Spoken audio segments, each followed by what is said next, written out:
land. I know then, I'm sure by the time you separate water for the land, automatically you have different time zones, right? Do you think God is not capable of mixing the water and the land together so that everybody, this earth that we think of for years, even till date, we are not sure whether it is round or whether it is flat or whether it is spherical. Scientists come up with all sorts of things. Do you think it takes God anything to make it flat so that all of you, all of us, we see Jesus come once like that? Anything God wants to do, he can do. Our human mind can't fathom it. It doesn't mean it's not possible. So the drawing of the Euphrates, one of the things I said earlier is our choices, right? Our choices, knowingly, unknowingly, consciously, subconsciously, will put us on a path. And that path is either the wide way or the narrow way. But in the end, you should know, because you cannot deceive yourself. You cannot deceive God. Even if you deceive yourself, that makes you twice confused, right? And so this river that was supposed to be like a form of protection, for whatever means it was, the lesson tells us that it was supposed to be like a trade route, right? Then some people started trying to dry it, trying to do stuff with it. How many of us found out a little about the Euphrates in this lesson? Did you read something about the Euphrates you didn't know before? And so he says, okay, so I'll just read some part of it for you. Because it's like, we need to understand, said, one of Babylon's strength, right, was the way the Euphrates River flowed underneath its walls, providing the city with unlimited supply of water. Now, it is also proved to be its weakness, right? Nitocris, an ancient Babylonian queen, also created earthenworks along the river to develop it as a route to the city, right? In the process, she had diverted the river into a swamp to allow crews to walk comfortably. And all that, and all that, and all that. You see, she used it. But there's also a possibility that when Belshazzar was having that his feast, right? Some people entered through this same Euphrates and had taken half of the city while he was flexing in his palace, having a good time. And I can't imagine that, because see, my finite mind is finite. When God said to his grandfather, first of all, the grandfather had a dream. He didn't remember the dream. He didn't even know the meaning of the dream, right? But God in his graciousness led Daniel to tell him the dream, even though Daniel's neck was on the line, to tell him the dream and the interpretation, right? Now, I would suppose that the Babylonians would have written this story down somewhere so that at least they study history, because they were known for studying all sorts of astrology and blah, blah, blah, whatever it is. They had a lot of wise people. So much for wisdom. But then his grandson should have read that the kingdom of Babylon was about to come to an end. And therefore, when the handwriting came on the wall, it was just for him to know that, you see, this time had come. And I'm sure in his own character, he had hastened it. Because if he had not hastened it, if he had not done all those things that he did, probably would have given him, who knows, God knows anyway, not me. But we see that eventually, what was meant to be like a source of comfort, a source of business, a source of everything, growth, establishment, became what? A snare for them. And we too today, right? We have become very comfortable. Somebody talks about the little foxes. We have become very, very comfortable.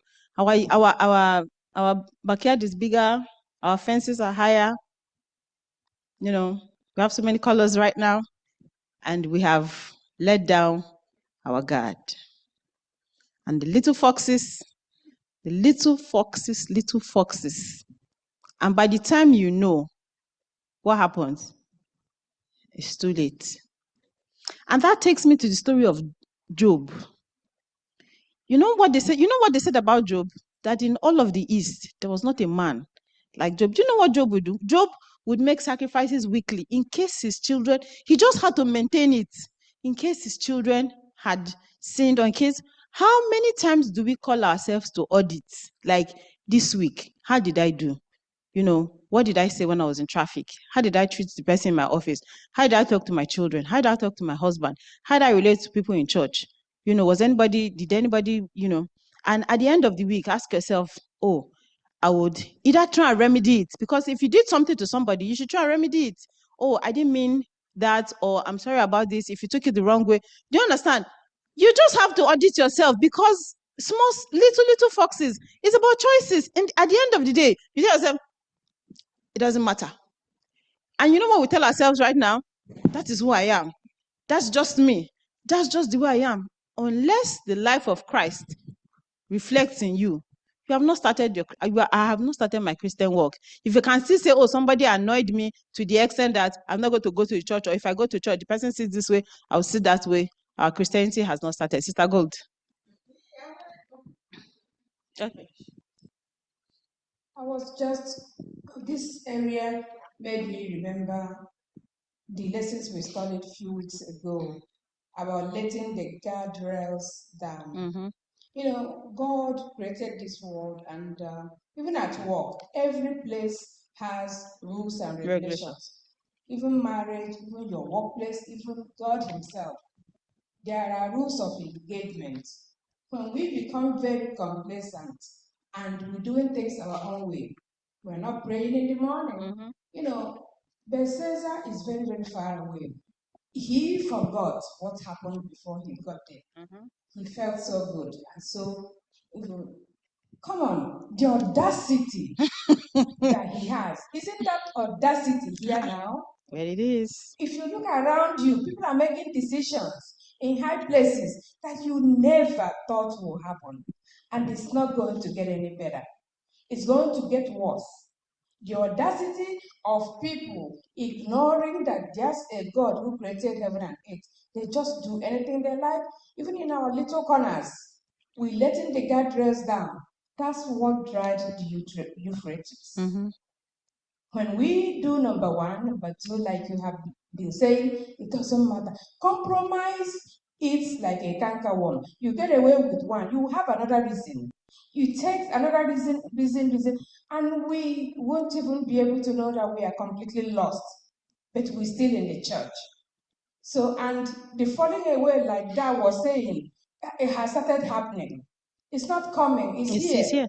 So we really need to daily, because this lesson is telling us something, to guard our rails. Let not your Euphrates dry. Because that Euphrates was nourishing the garden. Babylon, or the garden. Okay. Elder David will say something, then share. Okay, so yeah. Okay, me, I study lessons differently. 1 minute, yes. I was looking at the story of Jonah. In the beginning when we introduced this lesson, we saw how Jonah, will I say, in the deepest time of his life, when he has fallen, when he hid himself under, he still declared that he fears the Lord. Yeah. The difference between Jonah and this Belshazzar is that in his own last time, in the deepest time of his own falling, he decided to worship idols. In your time of need, when you feel that you have derailed, please remember the Lord who has brought you so far.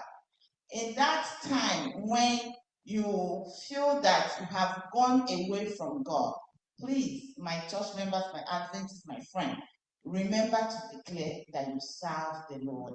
Remember the Lord who has brought you this far, and turn away. I believe that we serve a living God who forgives him. A merciful God. A merciful God. If you can forgive Jonah at that point and still rerouted him to go and do his will, I think that in our deepest time, in the time when we have fallen, if we remember God and ask for forgiveness, he will reroute us to the right path. Amen. Amen. Just to remind us, the Bible says that a righteous man falls 7 times. How many times? 7. 7. And he did not say an unbeliever. It says a righteous man. A righteous man. But you see, you stop being righteous when you decide not to what? Get up. He falls, and the Bible says he gets up.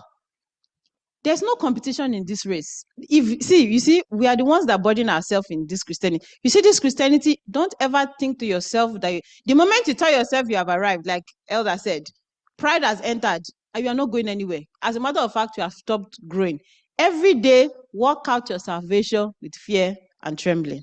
Elder. Yeah, I was just wondering if Belshazzar, if there's anything he could have done different, or was he just caught in a timeline prophecy? Okay. Yes, Elder David, yeah. Yeah, I just want to say that regardless of what wisdom we have, regardless of how smart we are, there are certain things that influence us in our decisions in life. Mm-hmm. If you look at Belshazzar, no matter what he knew about his father and all the things that happened, all the history he knew, when I think he was inebriated at that time, he was drunk. So when that situation occurs, chances are that he will not make a wise decision. Mm-hmm. So it influenced him, his decision at that time. When I was studying this lesson, I put that into my own life. Should I be doing things that God doesn't want me to do and then expect to make a wise decision? I don't think so. So we should bring all these lessons home and know the things we do, when we do them and how we do them, and the decisions we take about God. Thank you. Thank you. Do we remember what what the book of Revelation says about being drunk with the wine of Babylon's fornication? Do you know what that means now? Do you understand it better now? When it says, come out of her, do not be drunk with the wine of her fornication. Do you understand what it means now? Because you see, Babylon was booming. You see, what happened to Babylon is probably what happened to other countries. Because you get to a position where you ask yourself, is it Babylon that I have built with my hands? Where you are now, did you get here by yourself? So why are we proud about things that we don't own? Last week, we studied about getting to a point where we feel that we are immortal, right? Some people are making decisions for the next 50 years. One governor paid school fees for his children till 2036. Yeah, you see that lie the devil told them that you shall not surely die. We are making huge plans for this generation, your great-grandchildren's generation, forgetting that when the Bible says a good man leaves a good name for his children, beyond that, you cannot look after yourself, let alone look after your children. Solomon said, I have gathered all these things. Who knows if the person before me or the person after me, we have sex and throw everything away. And you are here thinking, if I could just get 1 more million, I'll be happy. My life will be better. It will not be. You see, right now, this is the moment that you cherish beyond anything else, because we don't know if you go beyond here. So may God help us. Yes, sister. Yeah, I was just thinking about Cyrus. Even though he was a pagan, king, God still used him in the form of, he was more like a type of Christ. Yeah. So for him, he was able to pave that way for Israel to be redeemed from Babylon, from their oppression and all that. So if you look at Revelation 16, verses 12, it says, the sixth angel poured out his bowl on the great river Euphrates, and its waters will be dried up to prepare the way for the kings of the east, which is Christ and his angelic host. So you see how significant that river Euphrates is, that just as Cyrus did for the Israelites, in drying it up, the same way it will be done when Christ comes again. Absolutely. To redeem us from the Babylonian system. Amen. Amen. Thank you. Yes. There is in connection with the question if Belshazzar's action was in line with the fulfillment of prophecy. Mm-hmm. It's in line with fulfillment of prophecy because in God's own calendar, Babylon has an expiration date. Yes. And because it has an expiration date, once the Spirit of God is being withdrawn, despite the fact that it was a pagan nation, Mm-hmm. does not mean that God's Spirit was not in charge. Once that time is over and God's presence is withdrawn, God's plan must be fulfilled. And that is most of the things we are seeing in this lesson. This lesson is also pointing our attention to the fact that not minding Belshazzar is the drying of Euphrates for Cyrus to get access into Babylon and fulfill God's plan, because even the defeat of Babylon, Cyrus was prophesied 150 years before its fulfillment. You see, so all of them were following God's timetable, and anything can just play out, because God is a God who can use anything available to him to fulfill his own plans. So as the lesson we are studying now is also reminding us that the things that are happening today are also helping us to understand that God's plan must be fulfilled. Amen. And what has been said that will happen before the end of time must come to pass. You see, most times as a church we preach about the study of Daniel, and when we talk about the fruit of Clay and gold, iron, clay and iron. And we also think that it will only affect the political environment. It is also affecting the church, because we all live in these various political environments, and our people are involved. And the unfortunate part of it is that we are being influenced from what happens outside, and we transport it into the church. And by the time we transport it into the church, because we're involved outside there, then we'll bring it and compromise it with the church, and before we know it, majority are involved. So that is where we just need to know our stand, as has been pointed out today, so that as all of these things are playing, we'll be able to stand, because it's not going to be long. In the voice will have, he who is standing should stand, and who is not standing will be blown away. Exactly. So first of all, thank you very much. I want to thank my sister for doing justice to Thursday's lesson. That's the summary of Thursday's lesson. Cyrus, God will still raise an unbeliever to save believers. And in this week's story now, ask yourself, how have I, because you see all these characters, you can have it in one person. How have I been Jonah? How have I been Belshazzar? And how am I being Cyrus? Every day you exhibit these different traits.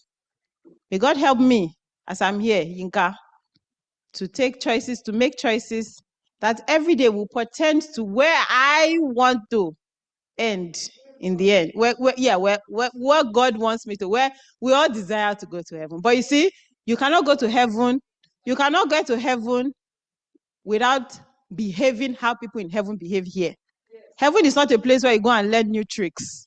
You see, when the Bible says the kingdom of God is come, it means right here, right now. We live as brothers and sisters. The way I live with you is how, there's nothing else. You see, this is just our trial ground. This is how we are going to live in heaven. So if I cannot stand you, it means I cannot stand Peter when I see him. Or it means I cannot stand, those treacherous people in the Bible who eventually turn to God. It means we will not be able to stand them. Sister Chema, so that we can close the lesson.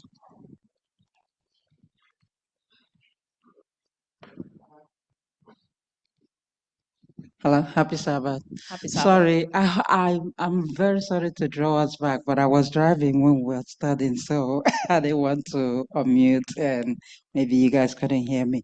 There's something that bothers me a lot. A lot of us, Adenia, even God and my mom, they brought up these things. It bothers me a lot. It's about compromising. You know, as a director, I was asked to head a committee at my job, Diversity and Inclusion Committee. We all know what this committee is about. That will mean me stepping out from what I believe. And ever since I refused to head this committee, I gave them a lot of excuses. I noticed that things started going downhill for me, like a lot of the management, like it was just not good. Okay. So when we talk about compromising, we are losing a lot of our young people in church. And I'm not saying that compromising is good, because it's absolutely not good.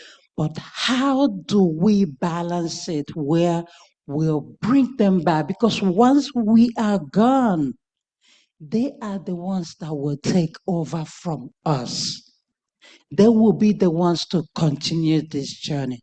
So if we don't do things so we can have a way to bring them back and worship with us and learn from us, how do we balance it so we can still win their souls back? Because I'm someone that likes to get close to the young people.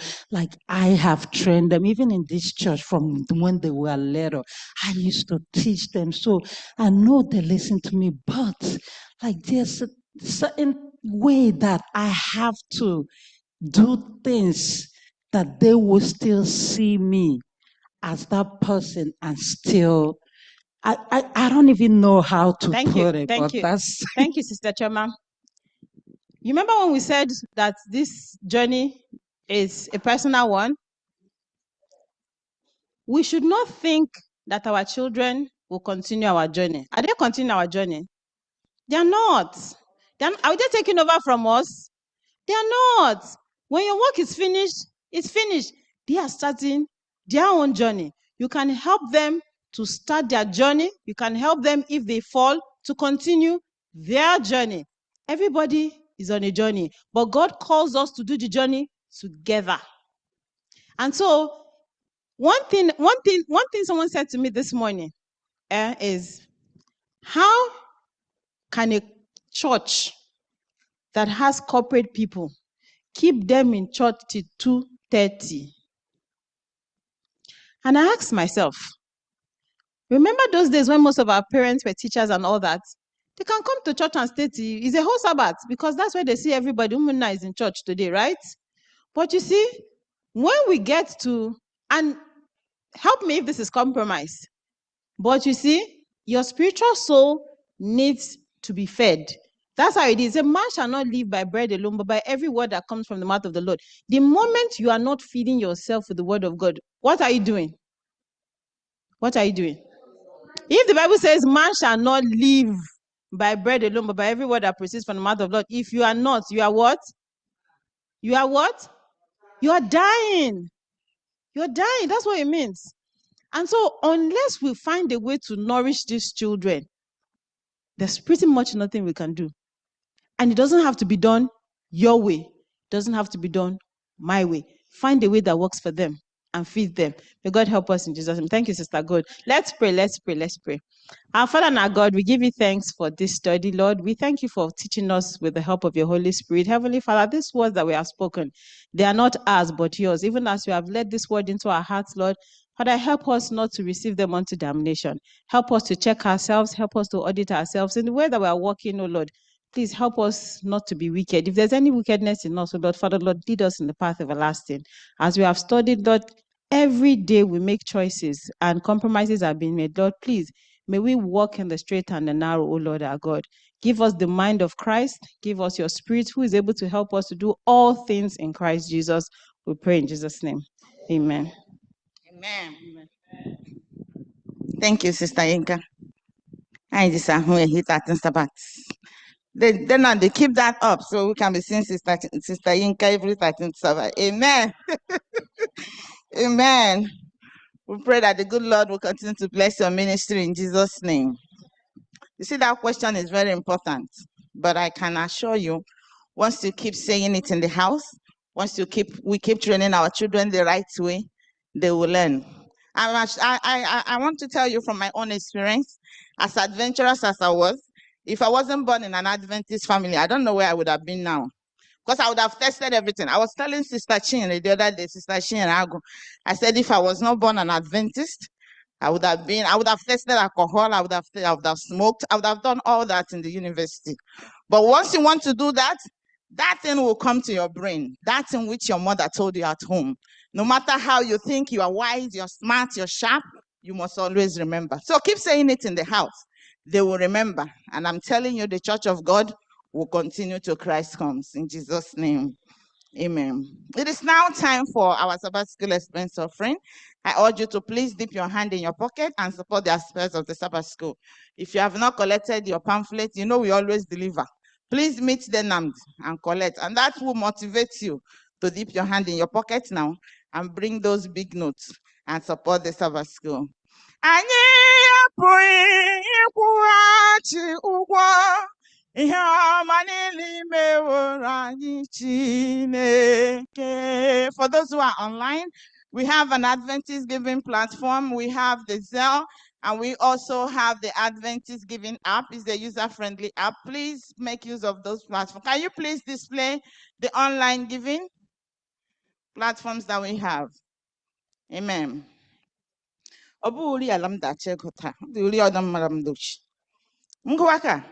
Anyị apụghị ịkwụghachi ụgwọ ihe ọma niile meworo anyị Chineke. Anyị apụghị ịkwụghachi ụgwọ ihe ọma niile meworo anyị Chineke.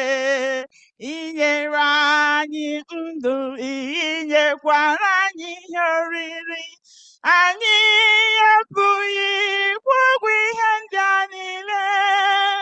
A sị na anyị enwere ụwa nke a niile, ọzọkwa gị ji kwụghachi ụgwọ ihe ndị a niile. Inyere anyị ndụ, inyekwara anyị ihe oriri. Anyị apụghị ịkwụ ụgwọ ihe ndị a niile.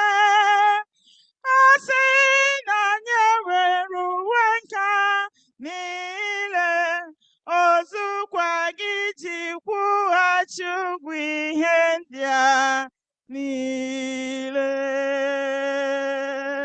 Amen. Amen.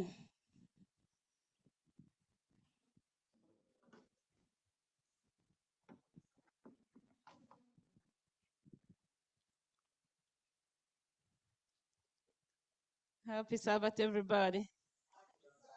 Sister Yinka, may God continue to bless your work in Jesus' name.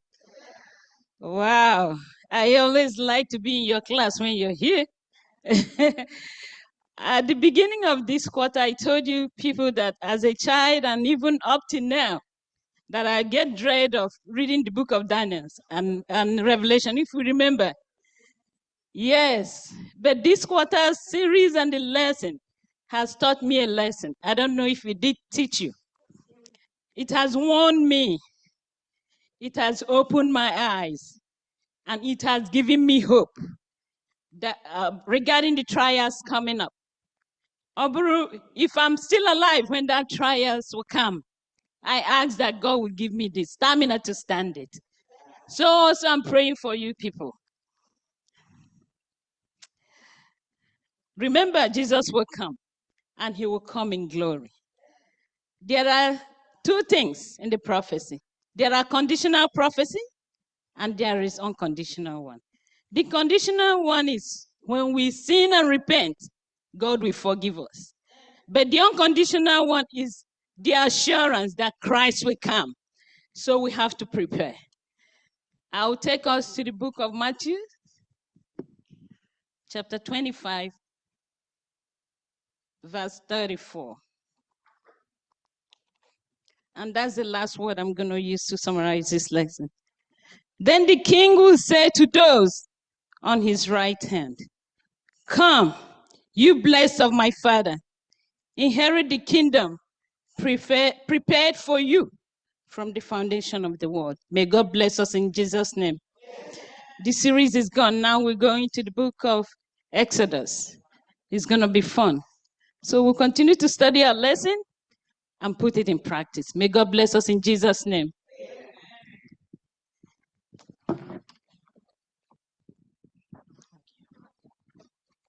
Shall we all rise as we bring the Sabbath school to a close by singing from SDH 600? SDH 600. Bright crown Zion waiting, hold fast till I come.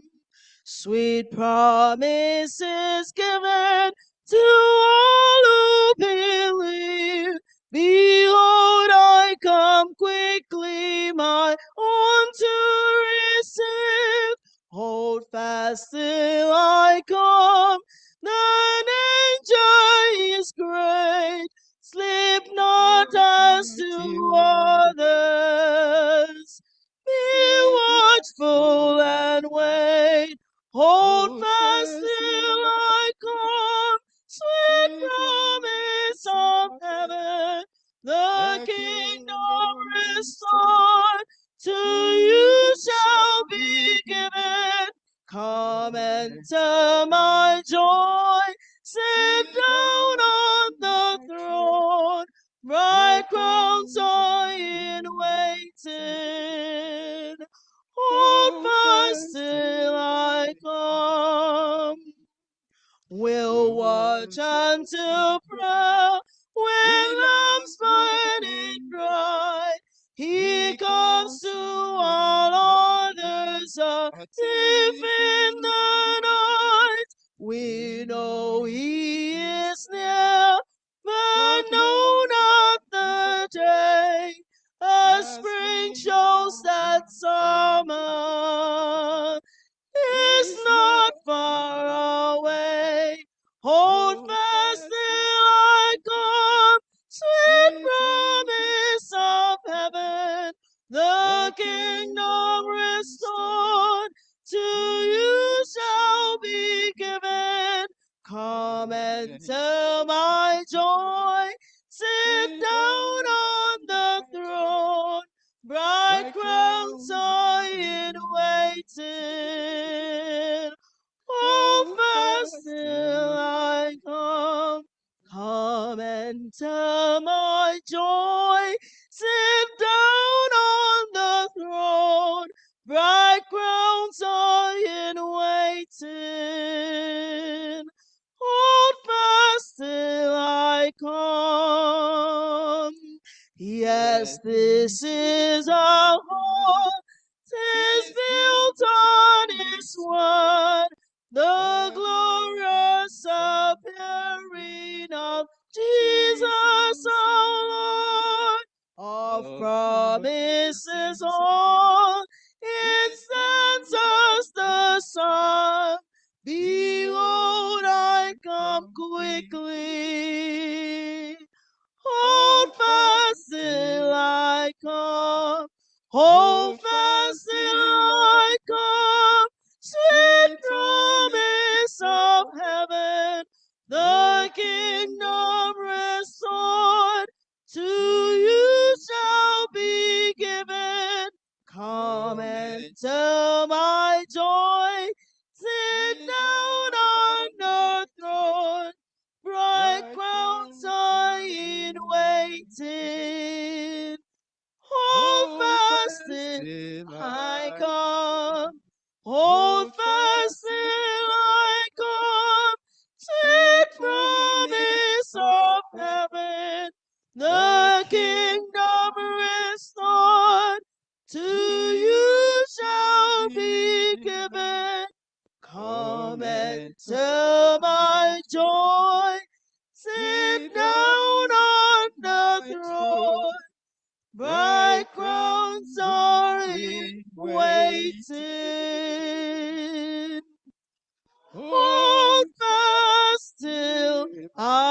I come. Amen. Before our closing prayer, I urge all those who are born in the month of June to please come out while Elder will pray for them with the closing prayer together. That's your master Tambo birthday. Happy birthday, ma.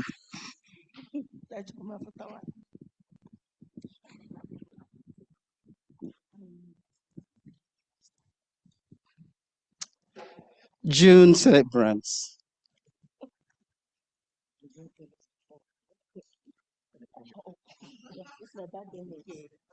We have one more. We have one. We are special. There are three of us on one day. Three of us in one day, so we have to. Let us pray. Wait, so we're not complete. Chicho's coming.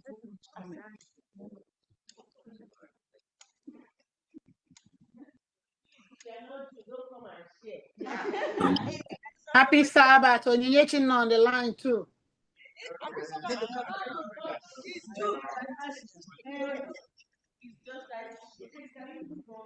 coming.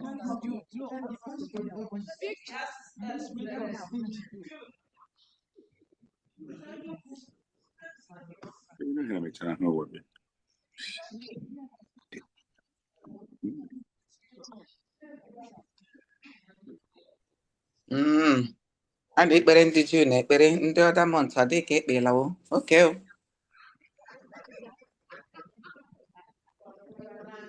Okay. Okay, so let us pray. First, we want to thank you, Lord, for your leadership today. You have abided with us through the Sabbath school, and thank you for the beautiful lesson. One thing we want to ask of you is to keep us alive at all times. With these words that we hear, that so that they can become our glow and continue to light our path as we walk straight through these treacherous times. Most importantly, keep us ready when you appear in the clouds of heaven. And now to the June celebrants. Their hearts are filled with joy. They are grateful, Lord, that you have kept them up to this moment. These are happy souls in front of you this morning, in front of your congregation. We want to use this opportunity to rededicate their lives to you, asking you, mighty Jehovah, to take their hands, their feet, and their intellect, most importantly, that intellect of the mind, mighty Jehovah, that you sharpen it for them so that their lives will become brighter each day. Come and use them mightily, mighty Jehovah, for your mission. Because there is important call for us to go out there and evangelize. Today, mighty Lord, we want to use this opportunity to bring them back to you so that you make them worthy vessels again to the glory of your holy name, because we have prayed in Jesus' name. Amen. Amen.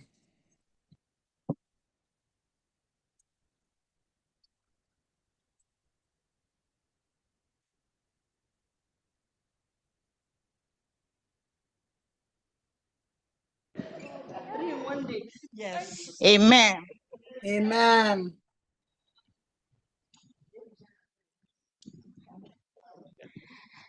Thank you so much, everyone, for joining us in the Sabbath school today. Like you all know, today was the 13th Sabbath, but we did not celebrate it because some of you said your fat check will come next week. Yes, and some of you said leave it till next week. We are expecting something, so we heard and we listened.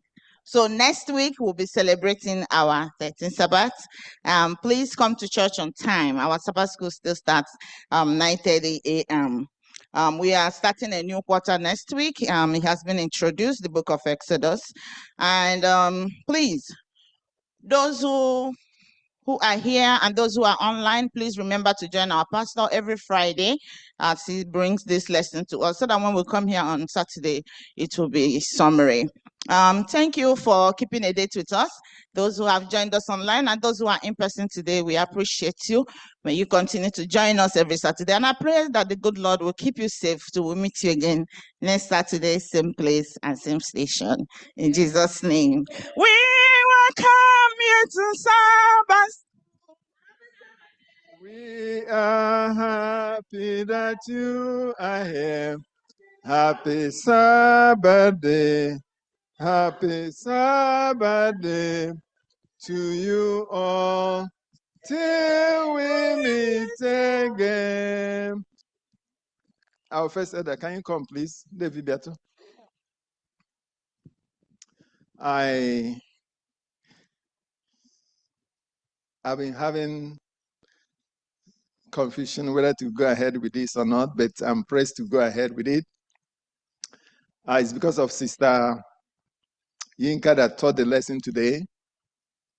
I want to, on behalf of the Sabbath School, to appreciate you and your dedication to the mission has been outstanding, and probably she will not be regular anymore with us. So I just want us to pray for her. She's going on in a different chapter, and she may not be regular with us here. But I want to express the gratitude of the Sabbath School for your ministry. I have been counting 3 years or 4 years. She has always been there, doing what she knows best. So I'm so happy and delighted. I wanted to keep it cool, but I was so pressed that I need to say it. So I want to say thank God for you and for your ministry, and may the Lord lead you in your next chapter. Thank you very much, Superintendent. Sister Yinka, no, there's no need for you to do that. Can you come up, please? On behalf of First Igbo Seventh-day Adventist Church in Mount Vernon and our pastor, Pastor Kazinya Rondo, I just want to thank you from the bottom of our hearts. Throughout all this time you've been in this church, you have manifested the knowledge of the Bible and the skill that God has blessed you with in more than one way. So we thank you very much. Thank you. I don't know where you're going, but I know you're still around. And we will always be glad to see you here. I want to thank you, and I pray that God Almighty will be with you. Amen. And guide you, direct your path in the ways of righteousness of God. Because it's not, it doesn't pay us much to associate or to gather together here on this earth. I pray that all of us will be there in heaven with Jesus Christ when he comes. So I thank you very much, and may God continue to bless you abundantly in Jesus' name. Let us pray. Our dear Heavenly Father, we thank you again this beautiful Sabbath morning. For another privilege you've given us to come to your presence and to worship and praise your name. You're a mighty God, oh Lord, there's none like you. We have come, Heavenly Father, to show our humility and love to you as our only Father. This is your daughter, Heavenly Father. You know her heart. You know her efforts, oh Lord, and you know her contribution to this church thus far. We know it's not the end yet, because she'll be coming back more and more. Heavenly Father, we ask you and pray that you bless her, oh Lord. Bless her ways and her undertakings, oh Lord. She's a human being, oh Lord, and has desires of her heart, oh Lord. As this church gathered together today with one heart, we pray that you visit her.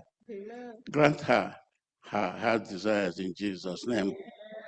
Bless her, Heavenly Father, and continue to bless all of us. Keep us one, oh Lord, so that we'll join hands together to take this message of the gospel to the world, so that Jesus Christ will come soon.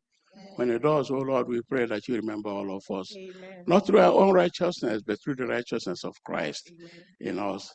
Guide us, Heavenly Father. Amen. Until that day, Heavenly Father, we pray that you keep us faithful in Jesus' name. Amen. Amen. I have another prayer.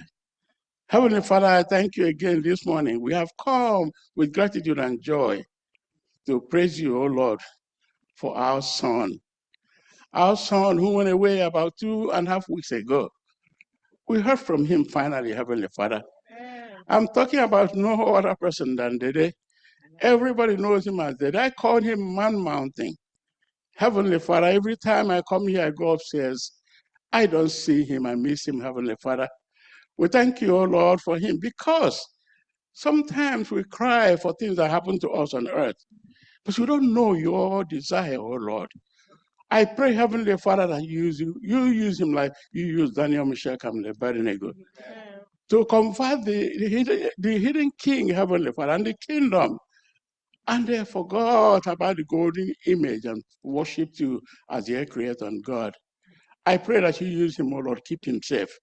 Guide him, protect him, Heavenly Father. Give him peace of mind, O Lord.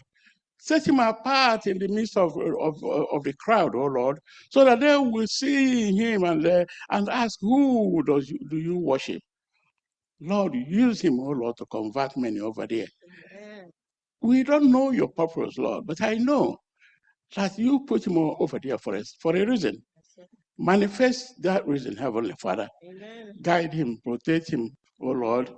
Use him mightily, Heavenly Father. I pray, Heavenly Father, that you keep him faithful. Amen. Do not let him be compromised with things going on around him. Rather, Heavenly Father, may he be a light on the hill. Amen. May he be able to be like Daniel, oh Lord, to show example what you can do. Amen. In the midst of the hiddens. Thank you, Lord. And we pray for that day when you bring him back to us again.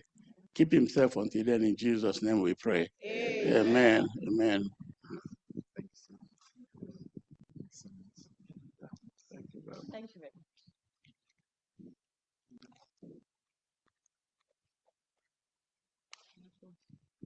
much. Amen. Stanka, don't worry. I know where to find you. It's okay. Happy Sabbath, everybody. That was so weak. I only heard 2 people. Happy Sabbath, everybody. I only heard Sister Fanny. Happy Sabbath, everyone. Halfway. Happy Sabbath, everybody. Okay. I only heard a few, but it's okay. It's only done in my hand. I thank the Lord for bringing us here today. Yes. I know it's hard, but happy Sabbath, everybody. That's more like it. Are we happy to be here? Are we happy to be here? Are we happy to see another Sabbath day? I haven't been here for, this is how many weeks? 3 weeks, right? The first week I was away in camp and then the devil came. But I'm happy to be here. So if you're happy to be here, if you're happy and you know it, say amen. Stephanie, thank you. If you're happy and you know it, say amen. If you're happy and you know it and you really want to show it that you're happy and you know it, say amen. If you're happy and you know it, clap your hands. If you're happy and you know it, clap your hands. If you're happy and you know it and you really want to show it that you're happy and you know it, clap your hands. If you're happy and you know it, do the 2. If you're happy and you know it, do the 2. If you're happy and you know it and you really want to show it that you're happy and you know it, do the 2. Some of you did the first before the second and did the second before the first, but it's okay. I'll give you half a point.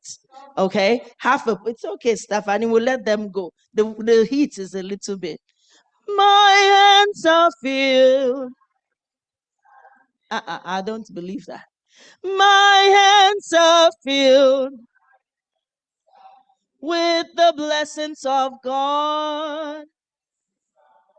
My hands are filled with the blessings of the Lord. So anyone I touch, surely you're sitting down. I don't know how you're touching. My hands are filled with the blessings of the Lord. It says anyone I touch, right? You're only touching yourself if you're sitting down. Chinyere, you're sitting down. So that's not how we talk. Anyone I touch surely must be blessed. My hands are filled with the blessings of the Lord. I come to rule. Nangozi nke Chineke. I come to rule. Nangozi nke Chineke. Onye metụrụ aka. Ngozi ga-adịrị ya. I come to rule. Nangozi nke Chineke. You know, that was the perfect song for us to go around and say hello to one another, because we've not seen it. It's noisy in the sanctuary. Happy Sabbath. It's noisy behind. I'm going to be calling the names of noisemakers. Please, please, please, let's quiet down. Thank you. It's noisy in the sanctuary. You know, when I started that song, a lot of us didn't even want to stand up. Now we don't want to sit down. We didn't want to stand up. Now we don't want to sit down. Let's sit down. Let's take our hymnals and let's sing and praise and thank God for bringing us here today. I'm especially happy because today is my older sister's birthday. I am exceptionally happy. Yeah, my older sister is a year older today. So I'm so happy. That's my Adane. Let's start with singing SDH 1. SDH 1. Praise to the Lord, the Almighty, the King of all creation. All you hear, now to his temple draw near, join ye in glad adoration. Praise to the Lord, the Almighty, the King of creation. Oh, my soul, praise him, for he is thine help and salvation. Hallelujah. Now to his temple draw near, join ye in glad adoration.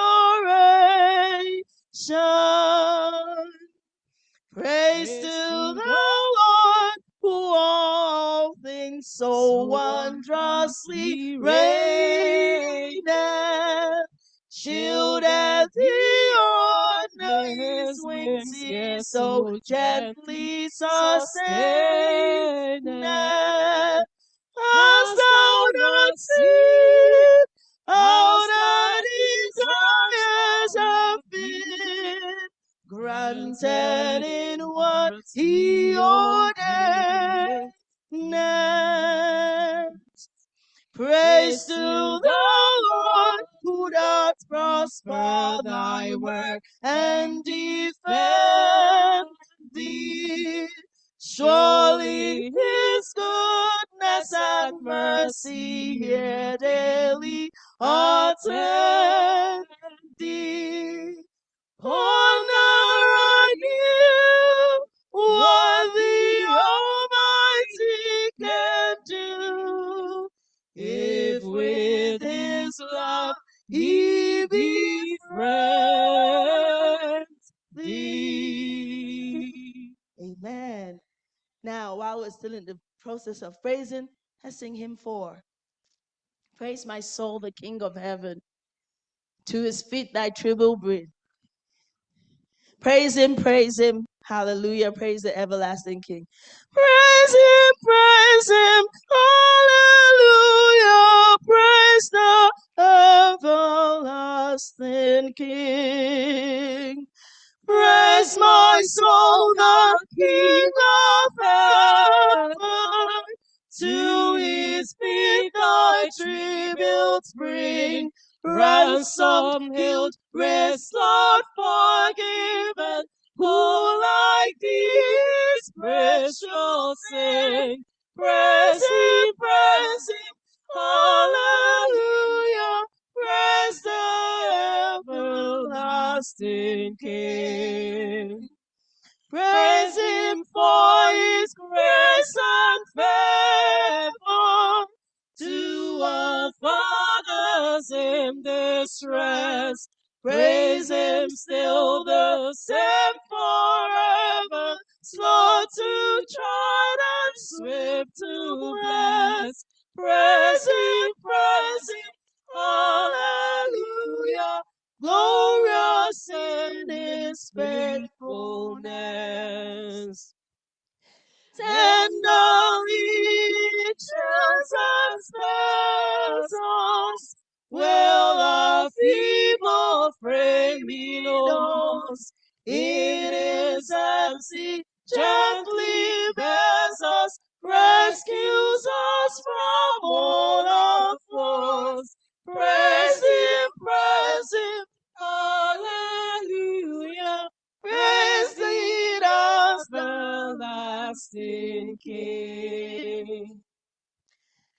Father gives us to honor him, ye behold him face to face. Sun and moon bow down before him, dwellers all in time and space. Praise him, hallelujah. Glorious in thy God of praise. Amen.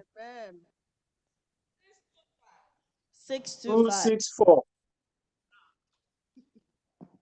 264. Hymn 264. Okay, we'll sing 265 after 625.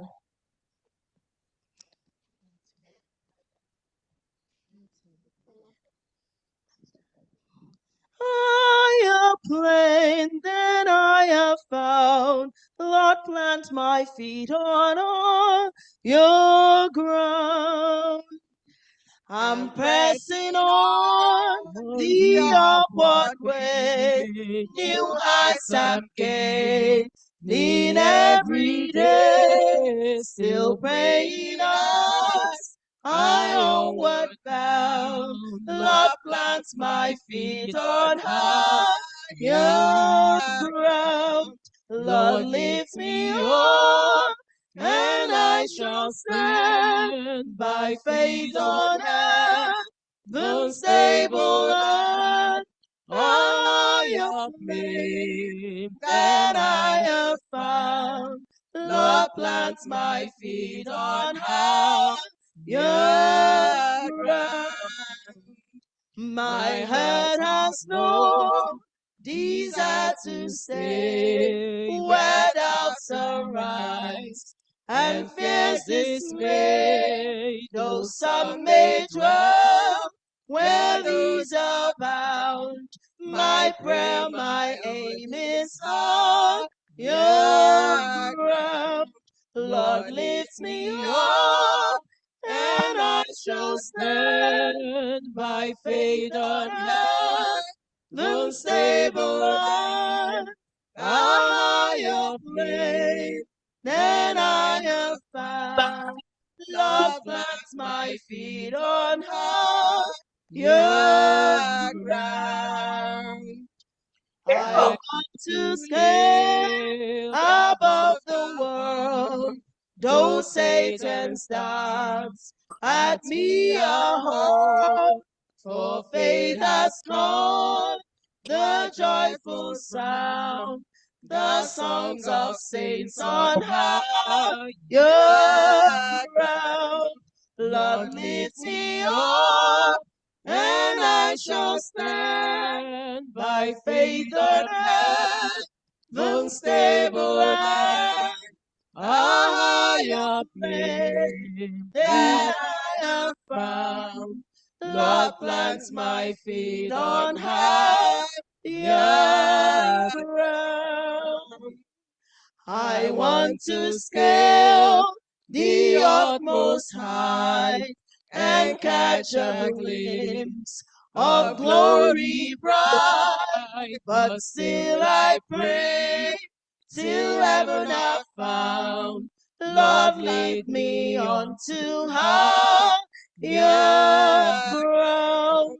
Lord, lift me up, and I shall stand by faith on heaven's stable and a higher place that I have found. Lord plants my feet on higher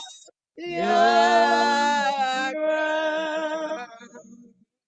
Okay, it was 2 for what? Huh? 2 for 6? 264. 264. 264. Oh, did it? Sorry, sir.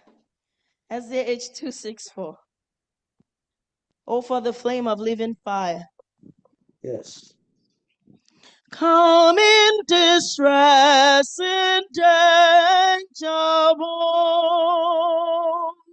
Oh, for the flame of living fire, which shone so bright in saints of old, which bade their souls to heaven aspire. Come in distress, in danger, Lord. Where is that Spirit, Lord, which dwelt in Abraham's breast and sealed him thine, which made Paul's heart with sorrow melt and glow with energy divine? That Spirit which from age to age proclaim thy love and taught thy ways, brighten thy Zion's vivid page, and breathe in David's hallowed name. Is not thy grace as mighty now as when Elijah felt its power, when glory beamed from Moses' brow, or Job endured the trying hour? Remember, Lord, the ancient days, renew thy word, thy grace restore, and while to thee our hearts we raise, on us thine Holy Spirit pour. Amen. Amen. SDH 251. 251. You ask me how I know he lives. He lives within my heart. I serve a risen Savior, He's in the world today. I know that He is living, whatever men may say. I see His hands of mercy, I hear His voice of cheer, and just the time I need Him is always there. He lives, Christ Jesus lives today. He walks with me and talks with me along life's narrow way. He lives, salvation to impart. You ask me how I know He lives. He lives within my heart. In all the world around me, I see His love and care. And though my heart grows weary, I never will despair. I know that He is with me through all the stormy blasts. The day of His appearing will come at last. He lives, He lives, Christ Jesus lives today. He walks with me and talks with me along life's narrow way. Oh, He lives, salvation to impart.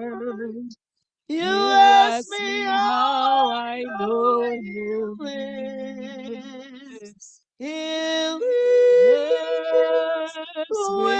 within my heart. Rejoice, rejoice, O Christians, lift up your voice and sing. Eternal hallelujah to Jesus Christ the King, the hope of all who seek Him, the help of all who find. None other is so loving, so good and kind. Oh, He lives, Christ Jesus lives today. He walks with me and talks with me along life's narrow way. Yes, He lives, salvation to impart. You ask me how I know He lives. He lives within my heart. 359. 359. SDH 359.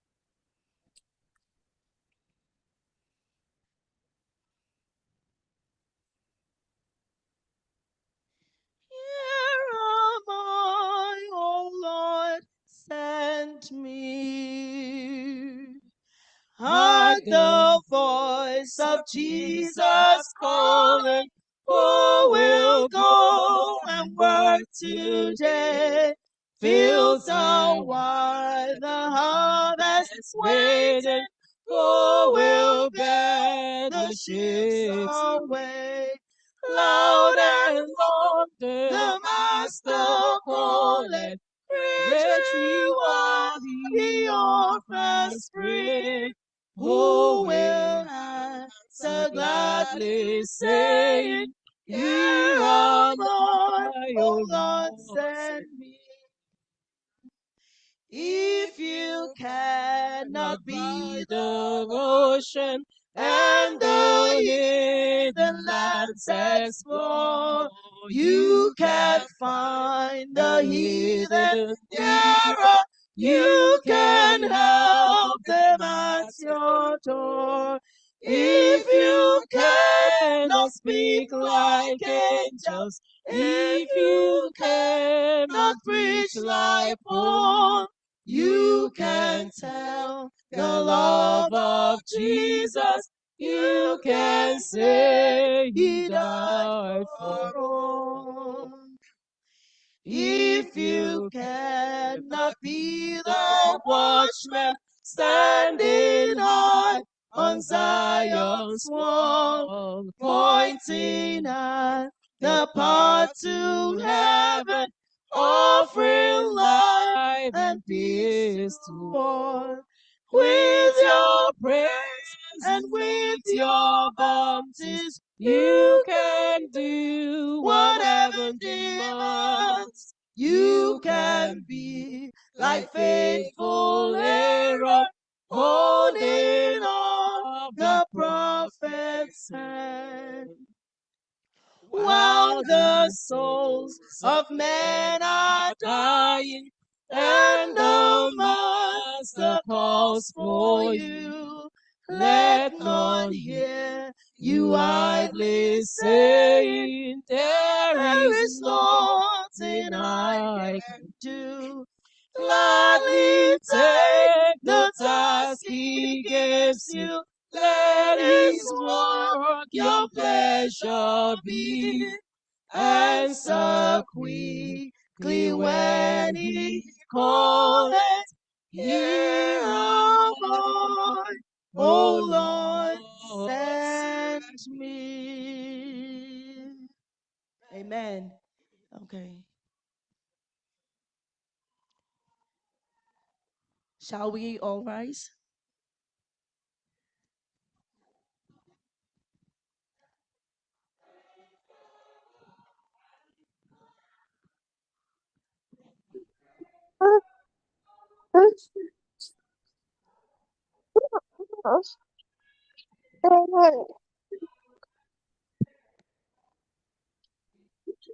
Ways we choose to be rewarded. Welcome to the wholesome hearing. Wonderfully abundant world of Hyatt.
Amen. You may be seated.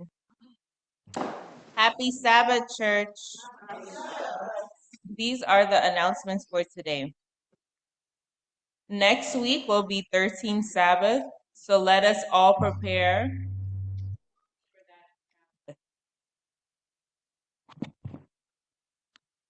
Next week will be 13th Sabbath, so let us prepare. There will be an emergency church board meeting tonight immediately after Vespers service.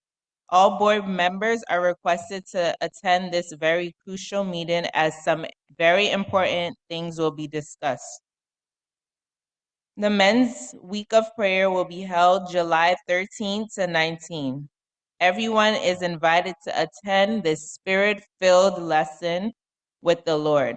Please invite your friends, your family members, and colleagues to attend. The church and community picnic will be held Sunday, July 20th at Tibbetts Brook Park in Yonkers. The time will be 10 a.m. Everyone is encouraged to attend with your family and friends.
and for these blessings we lift our hearts in praise. Without a doubt we know that we have been revived when we shall leave this place.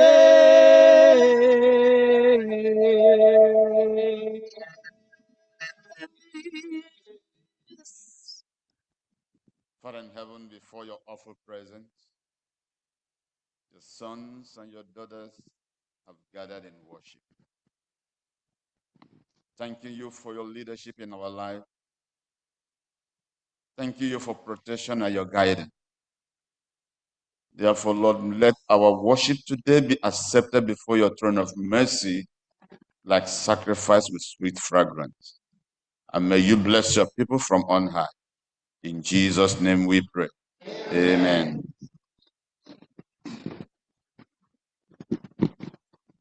Let us take our hymnals and open to the book of Isaiah H341. Isaiah H341.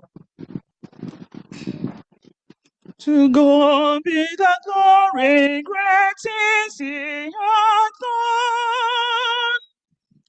To God be the glory, great things he hath done. So loved he the world that he gave us his Son, who yielded his life and atonement for sin, and opened the life gate that all may go in. Praise the Lord, praise the Lord, let the earth hear his voice. Praise the Lord, praise the Lord, let the people rejoice.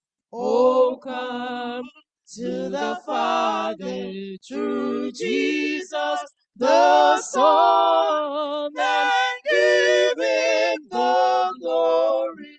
Great things he hath done. Oh, perfect redemption, the purchase of God to every believer, the promise of God, the vilest offender who truly believes upon earth from Jesus a pardon receives. Praise the Lord, praise the Lord, let the earth hear his voice. Praise the Lord, praise the Lord, let the people rejoice. Oh, come to the Father through Jesus the Son, and give him the glory. Great things they have done. Transport when Jesus we see.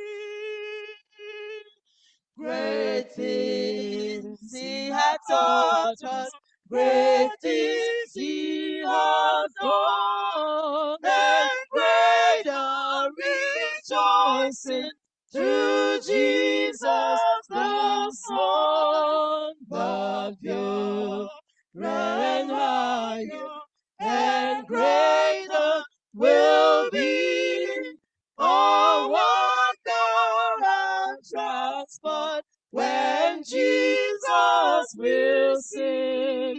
Praise the Lord, praise the Lord, let the earth hear his voice. Oh, praise the Lord, let the people rejoice. Oh, Father, through Jesus the Son, and give him the glory. Great things he hath done.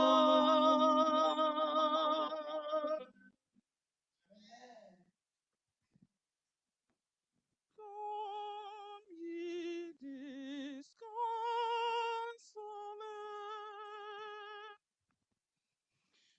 Come ye disconsolate. Where ye anguish unto the mercy seat, them that leaneth. Here bring your burden of He'll tell your anguish and has no sorrow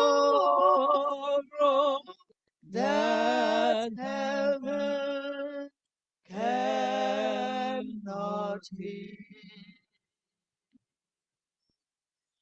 Earth has no sorrow that heaven cannot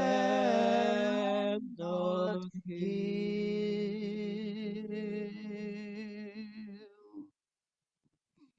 Ka anyị gaa nọ n'ekpere ekpere ketam fụrụ iche bikos enwere m ike ịfụta ihe a na-ekpe ekpere labụ ihe gị onye na-ere bụ ihe ị chọrọ anyị ga-etola onwe obi anyị na-ewepụta the prayer topic gị na-agwa Chineke na-enyocha onwe gị ka anyị kpere onwe anyị ekpere.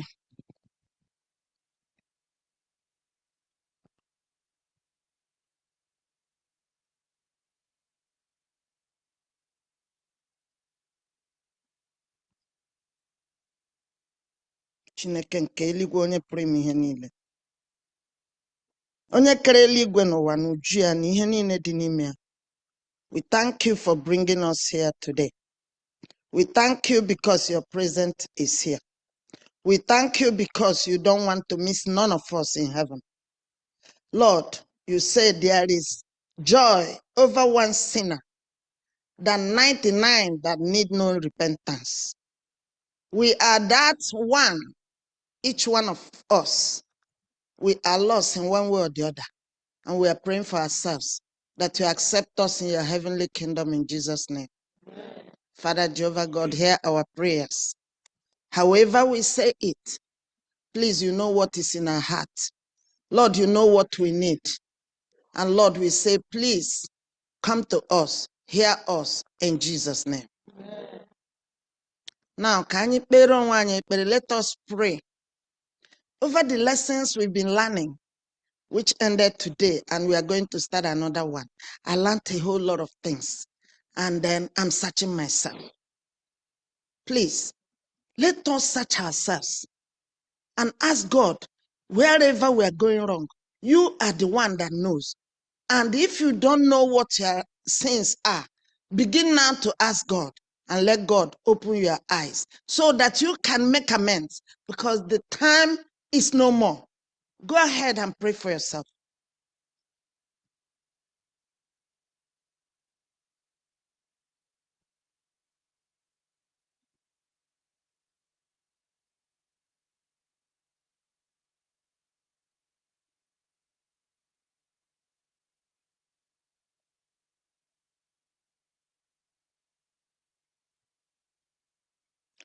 Father, Lord, we thank you Because as our faces are different, so our needs are different. So our sins are different.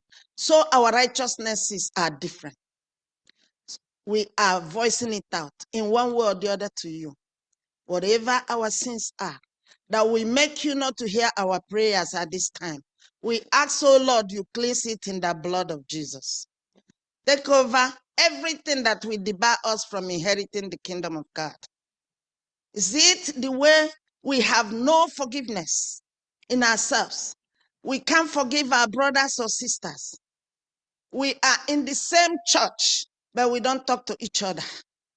We are in the same church, knowing the gospel, preaching it, and we don't practice what we preach. Jehovah God, forgive us and let us rethink and repent in the name of Jesus.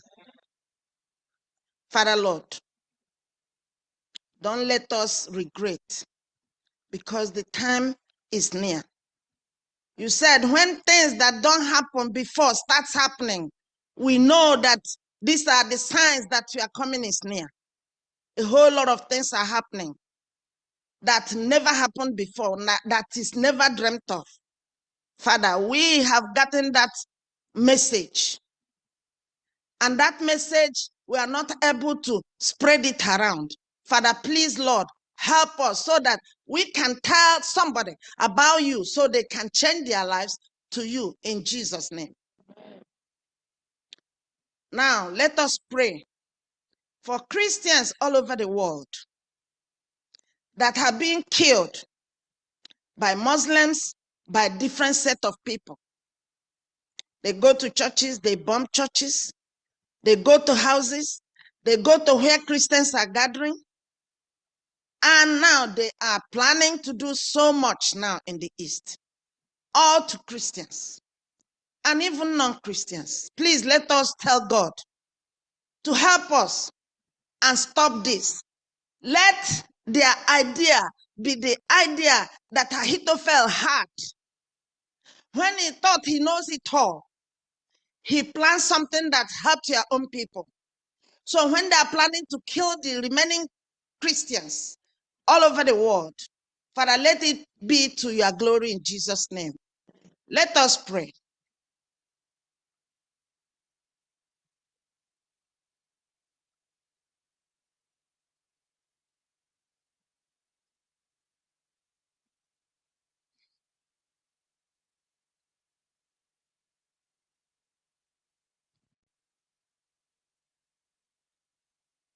Thank you, Jehovah God, because you're a prayer answering God. You are a merciful God. We thank you for hearing us. Whether we said it aloud or we said it in our heart, Lord, you know what we mean. And we cannot do nothing without you, but we can do all things through you. Thank you for answering our prayer, for we have asked and believe we asked in Jesus' name. Lord, we bring to you our children. The lesson we learned this morning is telling us so many things. What are our restrictions? How are we crossing our boundaries? Why is our children growing and leaving us? Father, it's only in prayer we can bring this to you, for you to turn things around and let it go the right way. Please let us pray for our children.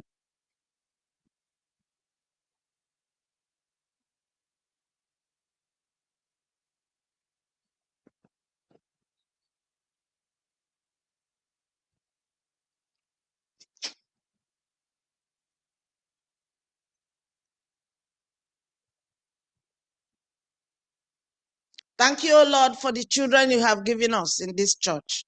Thank you for how they raised us to remember you. Let us always know our boundary. When we are crossing it, no matter the crowd we expose ourselves to, Father, let's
Oh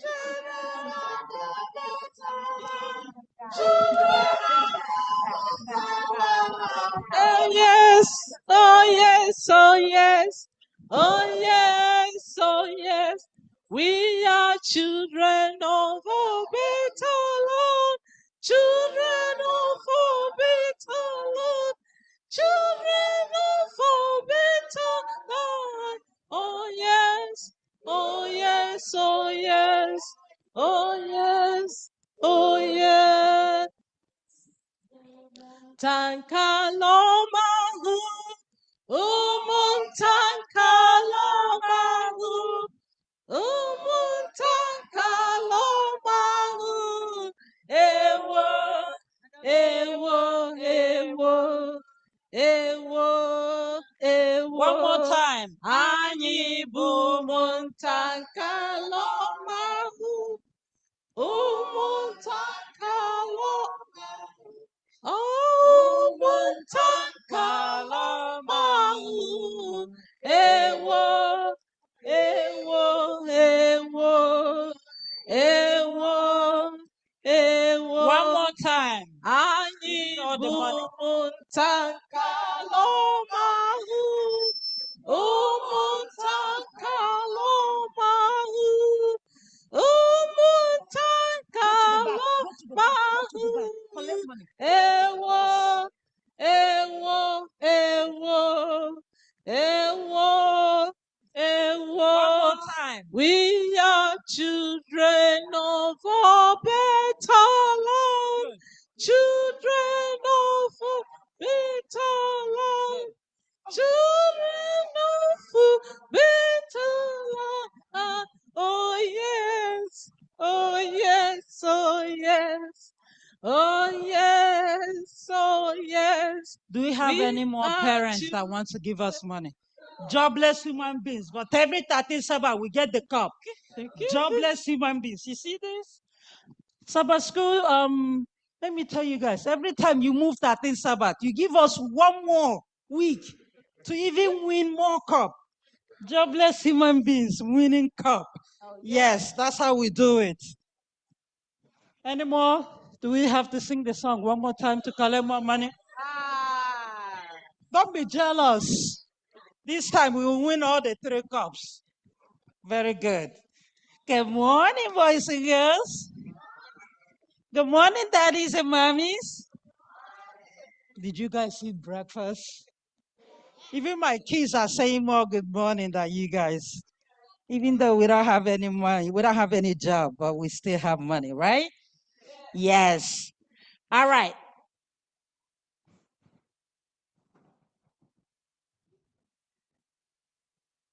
Are you going to tell the story today? See all this conversation going on in the back? Now it's not going to happen. Now when Auntie is standing here, you know how I do my things. If I hear your voice, you're going to finish the story. All right. So what should happen? Right? All right. So listen. A lot of you go to school, right? All of you go to school. You better go to school, right? So one day, a teacher told his students, everybody for the next 1 week is going to get free lunch. Yes. How do you think that made the students feel? Everybody was so excited and happy. For 1 whole week, free lunch. They had pizza, fries, nuggets. What else do you guys eat? Donuts. What else? Tacos, Tacos.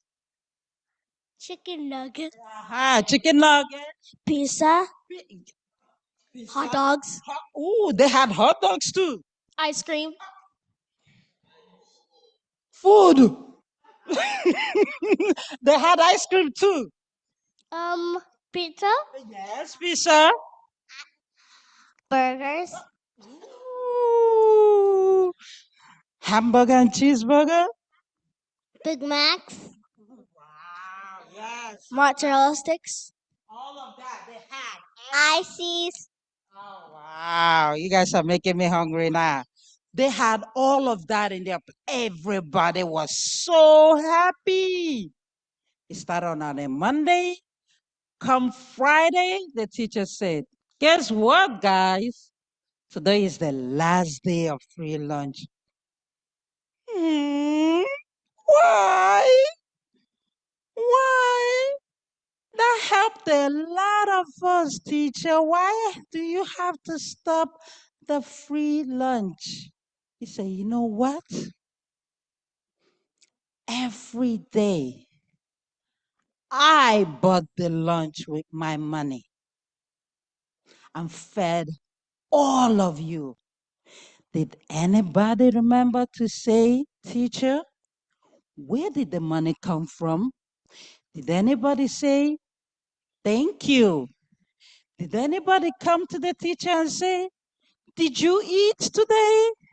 Do you want to share my food with me? None of the students, but they all ate to their satisfaction. I have told a lot of stories here about appreciation. You see, you go home, the fridge, pum, pum, pum, pum, pum, pum, 24. Even when you're sleeping in your bed, the fridge is open. You're thinking about breakfast. Have you ever asked yourself, what if I open that fridge one day and there's no food in there? What if I open the fridge and the fridge is empty? Yes. How do you think those food come? God just sent them up and they just magically appear? Who buys the food? Me? Of course I do. Who buys the food and puts in the fridge? My dad. Okay. Who do you think buys the food and puts it in your fridge? Mommy and daddy. Okay. Yeah, mom, because your daddy can die.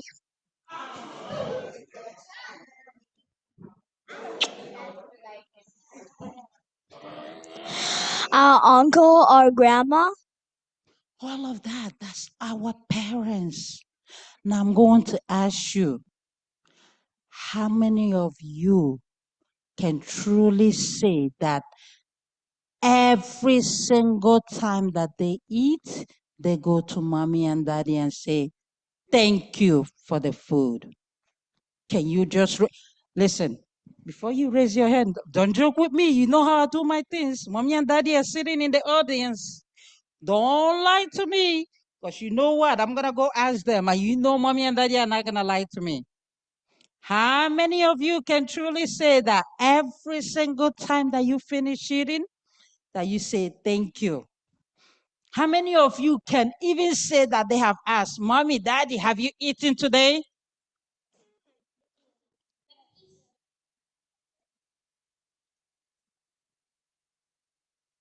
Appreciation. It doesn't cost much. Just say thank you. Who died on the cross of Calvary for us? Do you know there are people that don't even pray? Do you know there are people that don't even pray to thank God, to recognize God, to appreciate God? It doesn't cost. You just have to open your mouth and say thank you. Even when you get on your knees, there should be a day that we should not even ask God for anything. Just say, thank you, Jesus. Thank you, thank you, thank you, thank you, thank you. You could say it 1,000 times. Thank you, Jesus. Don't even ask God to give you money. Don't even go ask God for anything. Just say thank you. It's all it takes, because He has done a lot for us. Just like our parents are doing a lot for us. Go to work every day just so you could have food in that fridge that you leave open 24 hours. Yes, you do. Trust me, I have 4 boys. I know. That fridge is always open. Even in my sleep, I hear the fridge. That's all you guys do. Eat all the time. Yes. Even when you're sleeping, your mouth is moving. Appreciate. So are you going to promise me that when you go home today, after eating, we're going to eat downstairs. You're going to say, thank you to all the women that cooked. Okay? All the women, thank you. Who's going to do that? Raise your hand if you're really going to do that. Okay, how about if we start right now? We're going to tell them in advance, thank you for making our food. Are you ready? 1, 2, ready, go.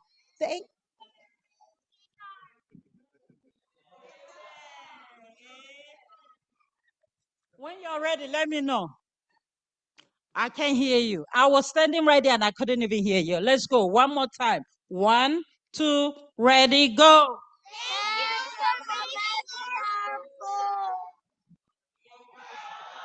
There you go. All right. Very good. We're going to have a prayer.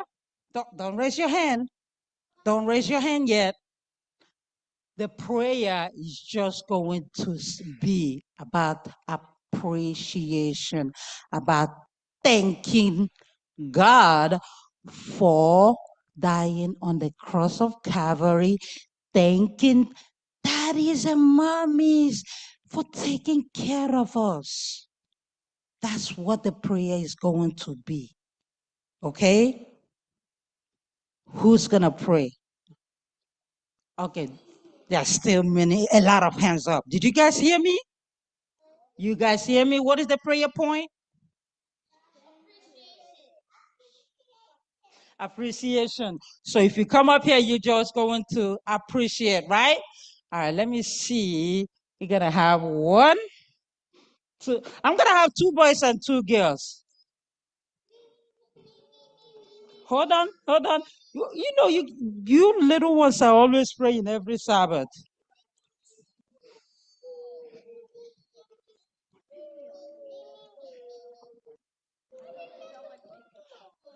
We'll reserve you guys for next week. We'll reserve you for next week.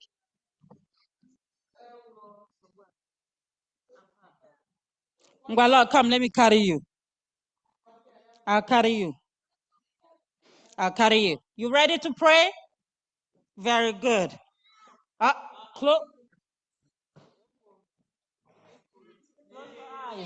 Close your eyes.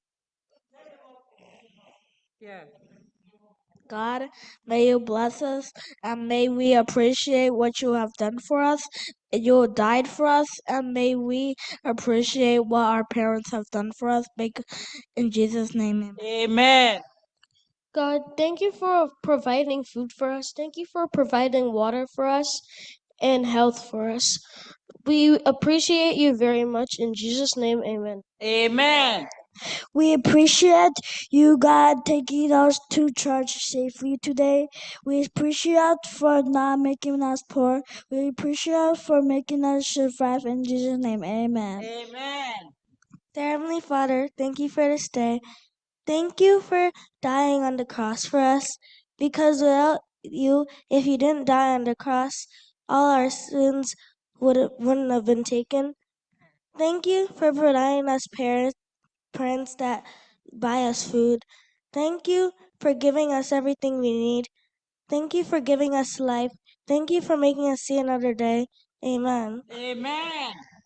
Thank you for hearing our prayers, and thank you for giving us what we want, and being we being playing to you, and we will play to you every day because we will thank you for everything you have done. Amen. Amen.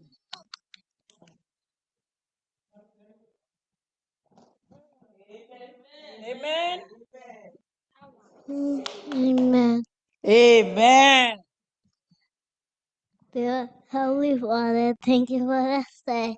Help, help us to appreciate that we done for you. Help us to appreciate that we all we done for you. In Jesus' name, amen. Amen. All right, go back to your seat, boys and girls. Thank you.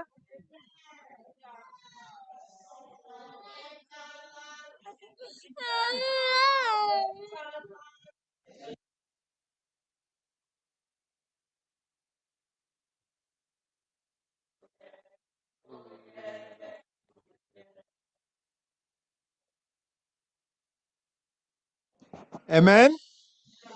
Offering time, a time of appreciation, right? So we are going to show our appreciation to God now. As we wait on the deacons and deaconesses to come and collect from God's people a token of the appreciation for what the Lord has done for us. The Lord has been good unto us, to so many of us. I can see our beautiful faces. Many of us traveled, and the Lord granted us journey mercy. Amen? I know people who are arriving for the GC, the Lord has granted them journey mercies.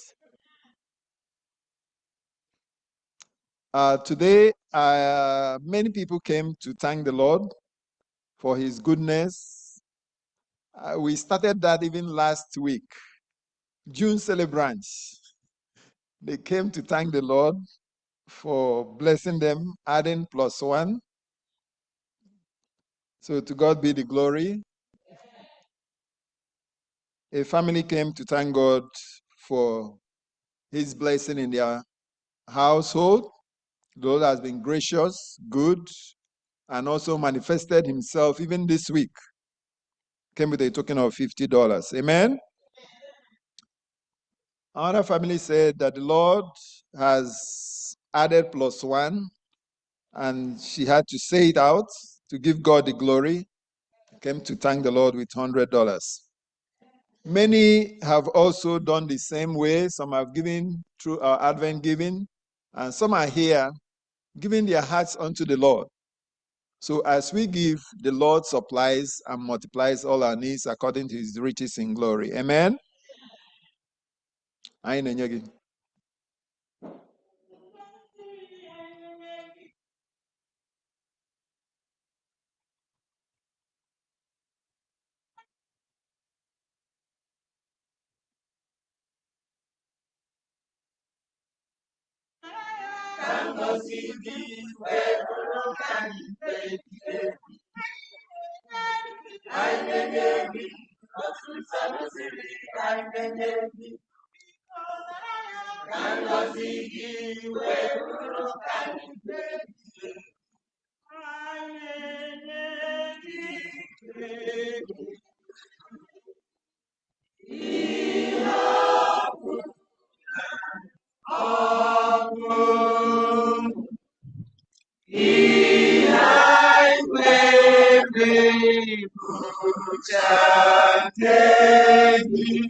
We thank you for bringing us here to worship you.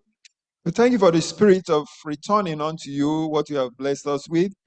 We pray today that you also pour your blessings unto us in abundance in Jesus' name. And for those who couldn't do that today, Lord, may you replenish and also provide for them so that they can do next time. Continue to be our God, continue to be our maker. We ask in Jesus' name.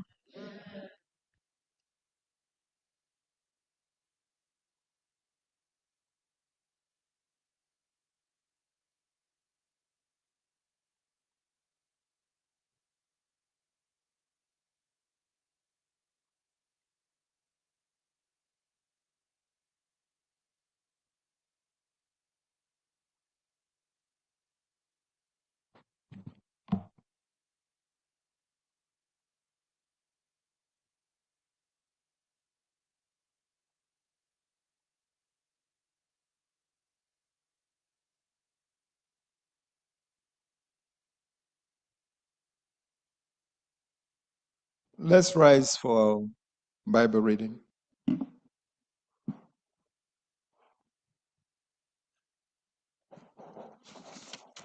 In book of Revelation chapter 5, from verse 1 to 4.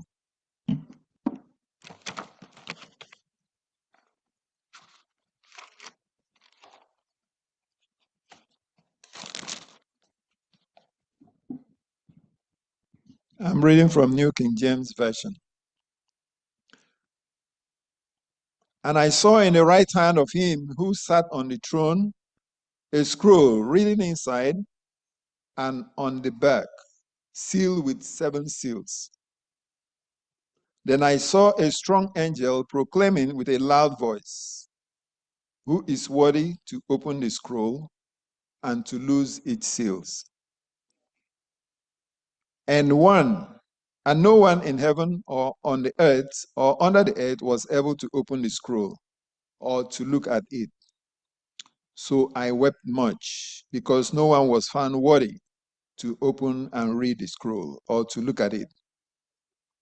But one of the elders said to me, "Do not weep. Behold, the Lion of the tribe of Judah, the Root of David, has prevailed to open the scroll and to loose its 7 seals." May the Lord bless this reading and hearing of his word in Jesus' name. Let's be seated.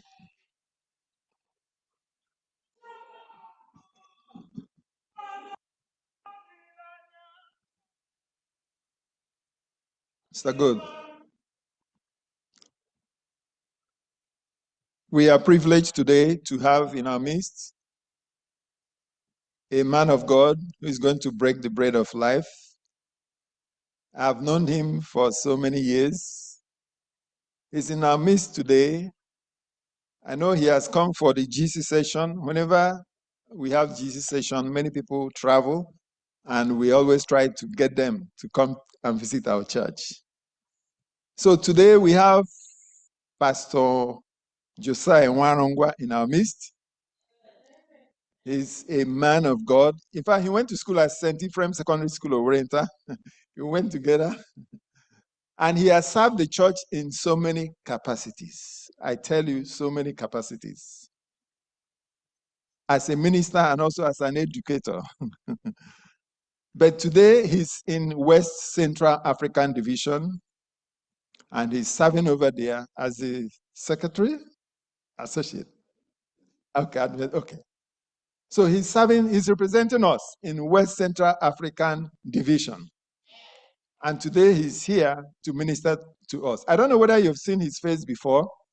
He has preached to us on the Zoom during the COVID, and his life today to see us flesh and blood. He did not come alone. His wife is here. She's seated over here. Can you rise and wave to the church? I don't know. Amen. Amen. And you know what? You know who brought them right here?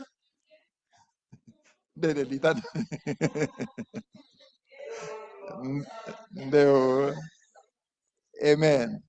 After the music from the choir, we are going to hear from Pastor Nwarongwa, and then he will preach to us. Amen.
Happy Sabbath, church.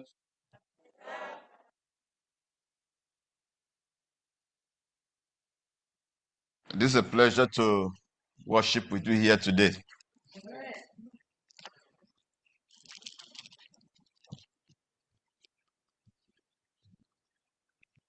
Agadimem Koya Libo.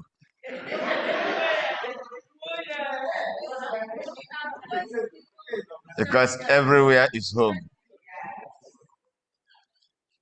But because others are online, they want to give them the privilege to share the word of God together with us. It is a pleasure to see these happy faces here today who are getting themselves ready for the kingdom of God. We thank God for this wonderful Sabbath and this privilege to be in your midst.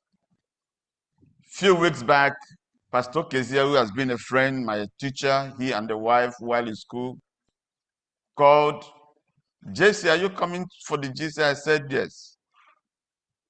What's your itinerary? Can I have you in my church? I told him I'll be stopping over with Dechi in New York. He said, good. When will that be? And I told him, I said, that would be good for you to worship with us, even though I would not be quite available, but some people will be in the church. And I want to thank God for this opportunity, thanking Dechi for making out the time to bring us here to share fellowship with you. By the grace of God, myself and my wife have been serving at the West Central African Division in Abidjan for the past 3 years. and I serve as the Adventist Mission Global Mission and Adventist Muslim Relation Director. And my wife happened to serve as the Associate Education Director. So by the grace of God, we'll be doing our best and we'll bring you greetings from our colleagues who are there. We arrived with some of them at other places, and also bring you greetings from the president. Some of you may have met with him, some of you may have known him, Pastor Robert Osei Bonsu. Oh, good. We thank God for the way the Lord has been using him in piloting the affairs of West Central Africa Division. Within this season, the Lord has blessed his work tremendously in the sense that our division has been one of the divisions with the lowest membership. But within this period, we've been able to have a lot of new members. Within this past 11 months, we baptized about 90,000 people, which has not happened in our history. And we just ended an evangelism program tagged Impact 2025. And just a few weeks back, we launched a new one, Impact Family. And this program is open to everybody who comes from that territory to be part of it. And by the grace of God, we received many people coming from the various corners of the world to preach in the various centers we had, because we had close to 10,000 centers. And the Lord performed a lot of miracles within that territory. And by the grace of God, we're also expecting that we'll get some preachers coming from this local church as well. Senior Namde, I hope you'll be one of them this time, because there's going to be a satellite evangelism that will be being from Lagos in February. And there'll be several satellite stations and several centers across the division in our various local churches, various families, and we wish that everyone will participate.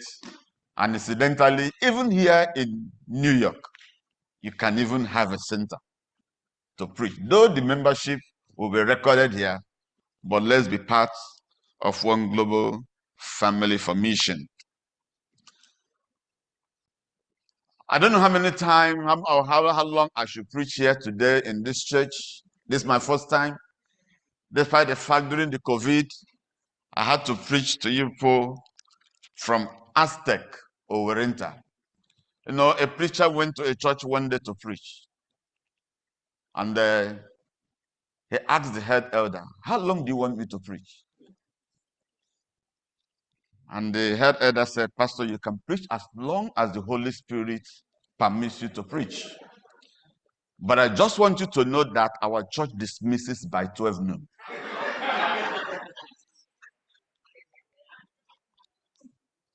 And the time now is 12:56. So I don't know where this church closes. If it is by 12 noon. If it is by 12 noon, then we can say the prayer. But if it is not by 12 noon, then I can preach as long as the Holy Spirit directs me."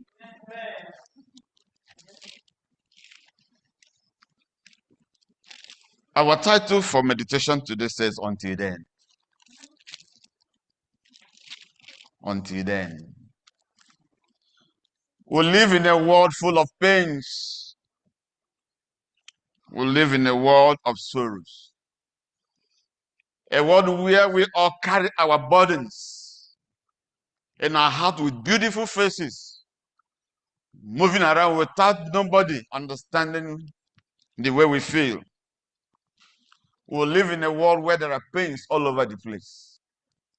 Today we experience disappointments.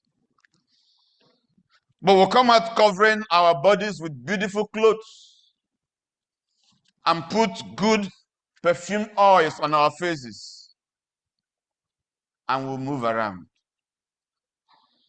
But this Sabbath morning, I just want to assure us that Jesus is coming again. and his coming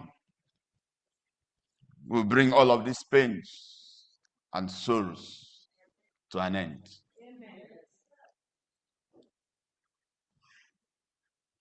I asked myself the question, how did God feel that day when Jesus hung on the cross?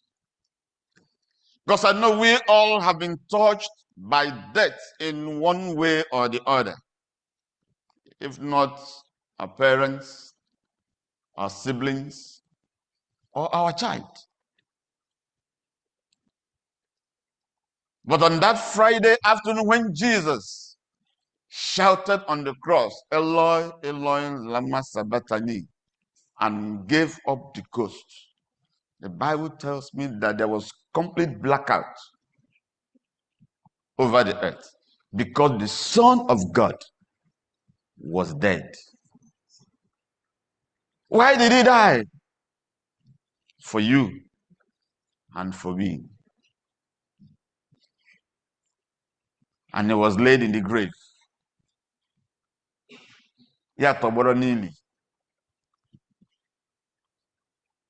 But God was waiting for the right time to raise him up from the grave for us. And that has given us the hope to be part of today's worship, so that we can keep that flame of hope burning, waiting for when Jesus shall appear in the clouds of heaven.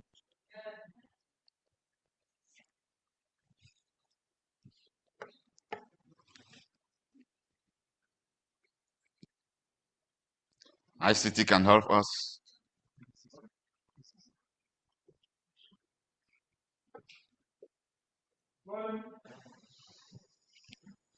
Happy Sabbath. Happy Sabbath. My song is in the old hymn now, about 55. Use the mic. About 55.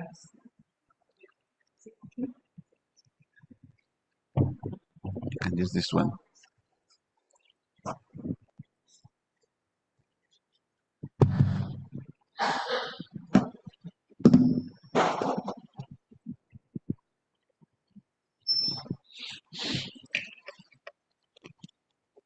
Long in the grave he lay, Jesus, my Savior, waiting the coming day. Jesus, my Lord. O siwo n'ilibile, o meriwo n'iro ya niile, onye mmeri nke ike ọchịchịrị ya na ndị nsọ ya gachi ebighị ebi. O bilie, o bilie, hallelujah, o bilie. Ha na-eche n'efu, onye nzọpụta m. Mechili ya n'efu, Christ onye nwe. Up from the grave he arose, with a mighty triumph for his foes. He arose a victor from the dark domain, and he lives forever with his saints to reign. He arose, he arose, hallelujah, Christ arose. Death cannot keep his praise. Jesus, our Savior. He tore the birds away.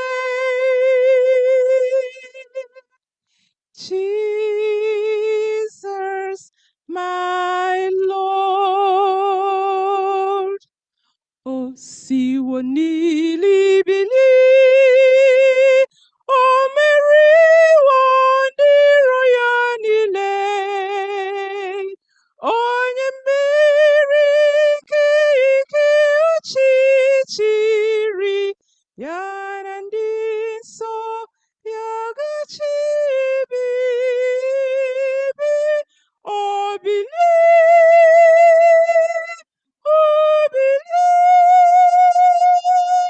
Hallelujah. Oh, believe. Up from the grave he arose with a mighty triumph for his foes. He arose a victor from the dark domain, and he lives forever with his saints to reign.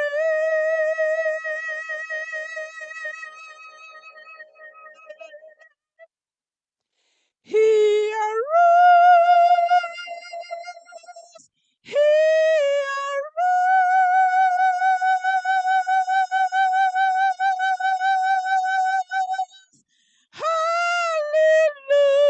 Hallelujah. Christ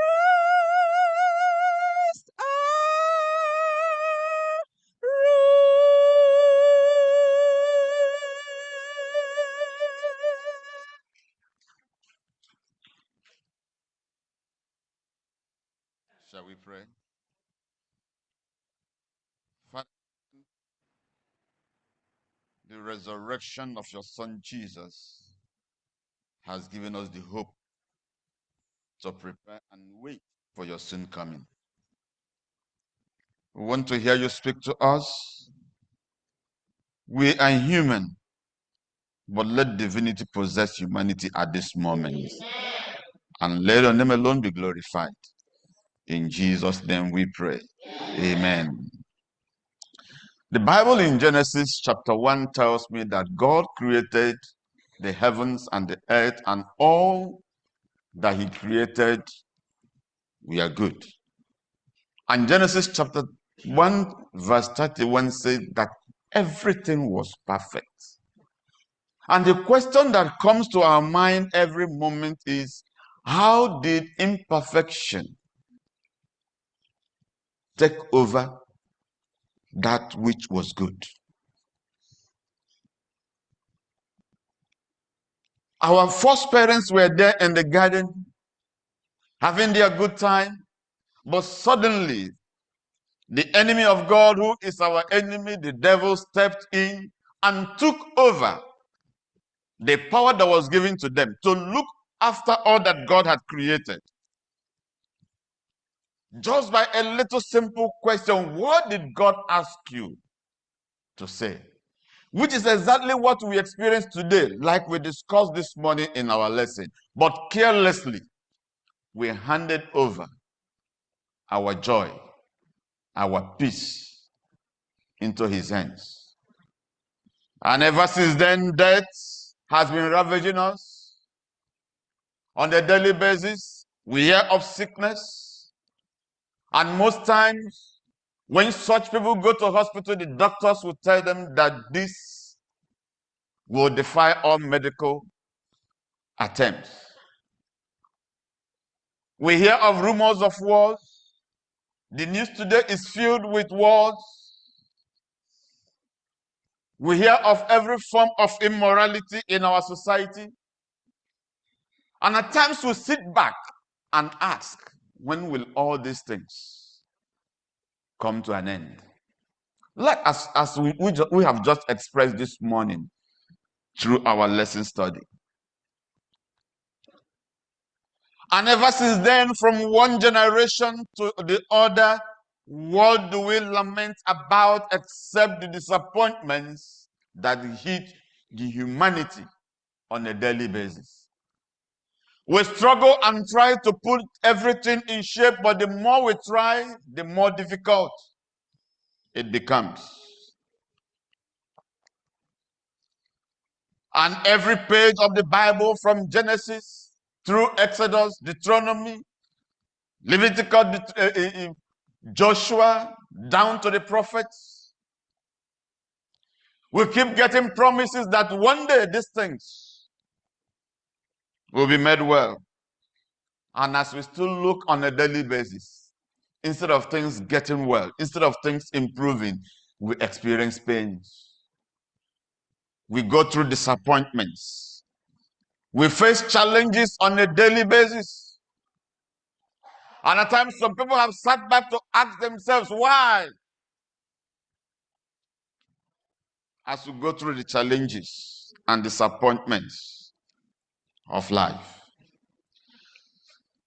If you read from Genesis chapter 3, where the disappointment came in, up to Revelation chapter 20, all we see and discuss is God's plan on how to perfect all that has happened. Job, in his own experience, after having gone through it, one day said, I know that my Redeemer liveth, and that one day he shall come to make all these things well. For how long? Job has been expecting these things to be perfected. When Jesus was here in John chapter 14, verses 1 to 3, he said, let not your heart be troubled, because he knew that we will live in fears. And that is our greatest enemy, who may pretend trying to do one thing or the other, but fear of the things happening around us is eating us up. But Jesus said, let not your heart be troubled, but believe in God and believe also in me, because in my Father's house are many what? Many mansions. And he said, if it were not so, I would not have told you. And so I go to prepare a place for you. And if I go and prepare a place for you, I will do what? I will come again, so that where I am, there you may be also. It's a promise we all have been holding on to all these years. And the question has always been, when will this promise be fulfilled? It is because of our sins that Jesus came, so that he can amend all of this that has happened in the history of humanity. He left heaven, the beauty of all that God had made,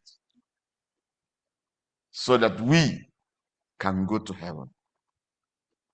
He died because he knew that the cause of death is sin, and he decided to bear the burden of sin himself. When you read through Luke chapter 23 down to 24, it tells us of what transpired about the death of Jesus. Those he came to die for, those who he came to save, condemned him. Even today, I don't know to what extent we try to condemn him.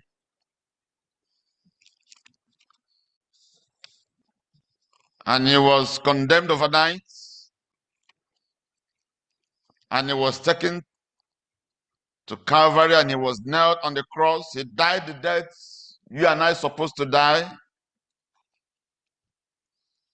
And on that beautiful Friday, today our world celebrated as Good Friday, and they cook their food and eat and rejoice, wear their beautiful clothes, forgetting the true meaning of what actually happened on the day that has been ascribed as Good Friday.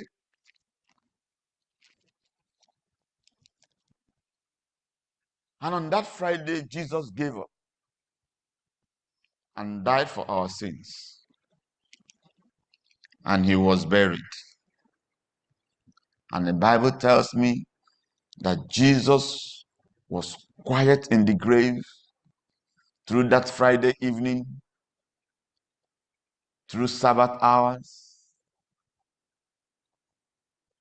But on the first day of the week, according to Luke chapter 24, verse 1, said there was an emergency meeting in heaven, and God called unto Gabriel, the angel that goes on errand before him, and said, it is time to wake Jesus up from the dead. We have succeeded. We've accomplished our plans.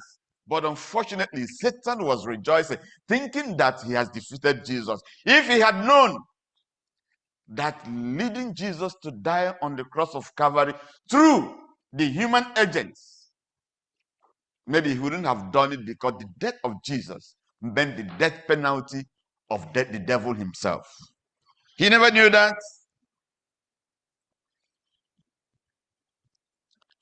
And Jesus laid low, and when that meeting was called in heaven, and God sent Gabriel to go and wake Jesus up, Gabriel left and landed at the tomb of Jesus that Sunday morning, and the stone fled away from the grave. The Roman soldiers that were sent to guard the grave, all of them somersaulted because they could not withstand the force that came with angel Gabriel. And Gabriel stood low. Jesus, thou Son of the living God, come up, because your Father wants you back. And the Bible tells me that Jesus resurrected from the dead and walked out of the grave victoriously and declared that right now I have the keys of death and Hades in my hands. And that has given us the confidence, the joy. And that is why you and I are here today in this worship. Because Jesus fought the battle for us. Jesus has given us victory. And that is why, even if we sorrow today, we still have the hope that one day Jesus will come to amend all of these mistakes that we see today. So it was in the course of all this that the Bible takes us to where we took our scripture reading, because every human being on earth has been lamenting, when will these things end? Which I know, as we go through our daily experiences, we'll ask ourselves these questions. When will these things end? In our prayers, we kneel and agonize, bearing our burdens before the Lord. When will these things end? Jesus has fought the battle, and that's the good news. And he has won. John the Revelator was battling with this in his mind, just like you and I, asking, when will these things end? John was one among the 12, the youngest among them, and the last to die.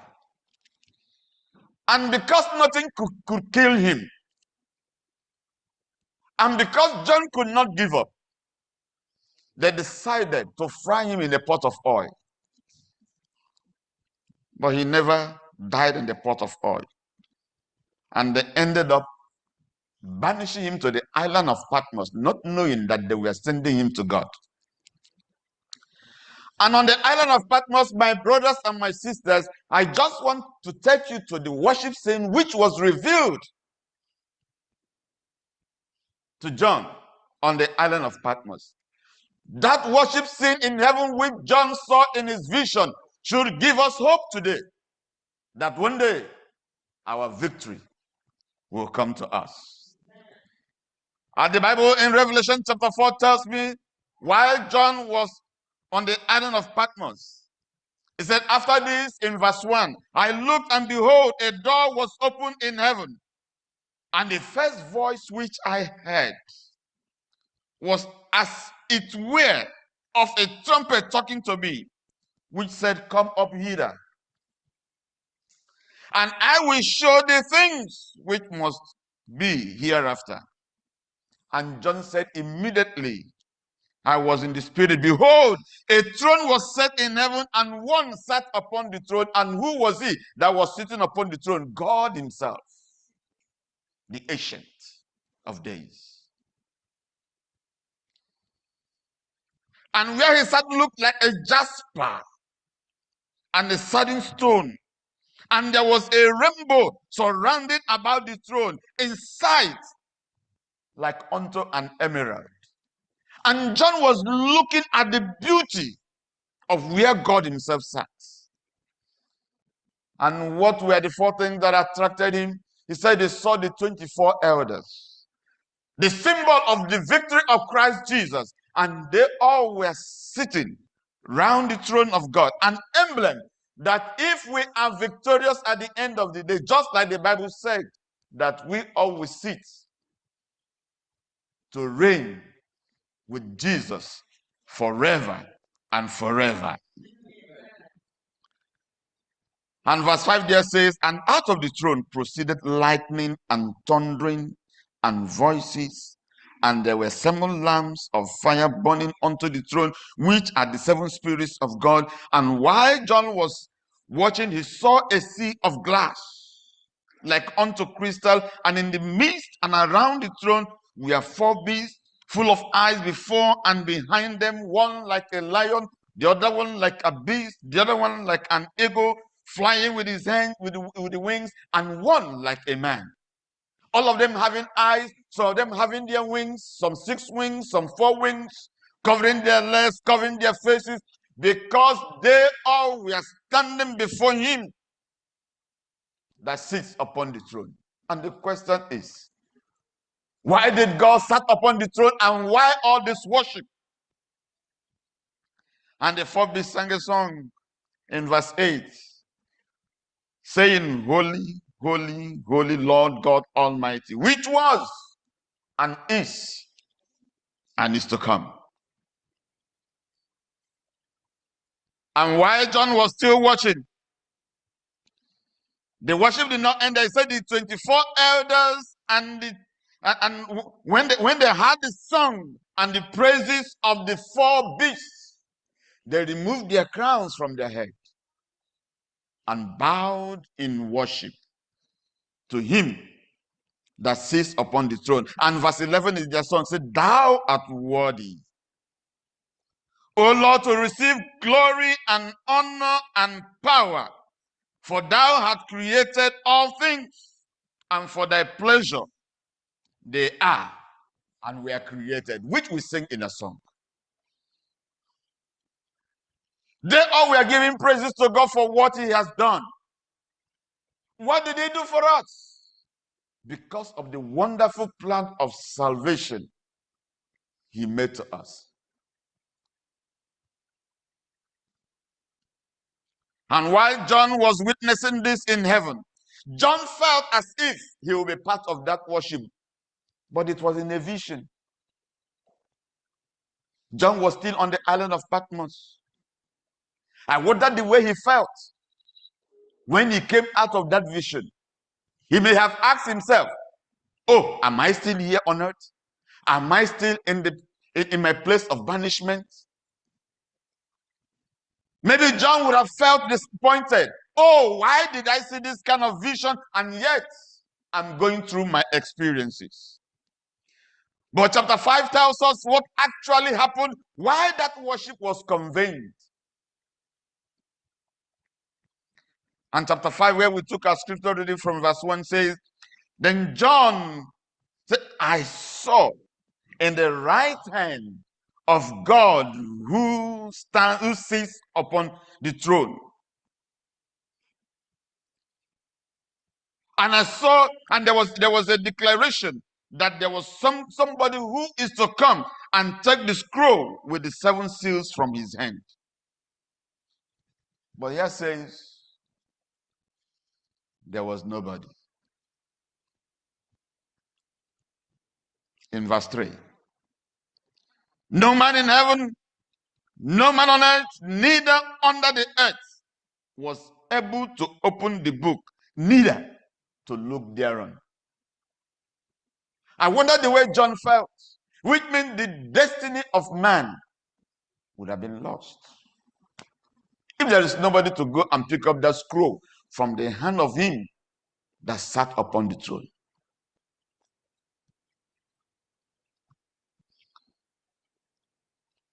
What did John do? In verse 4 he said, I wept so much because no man was found worthy to open and to read the book, neither to look thereon. What is in this book?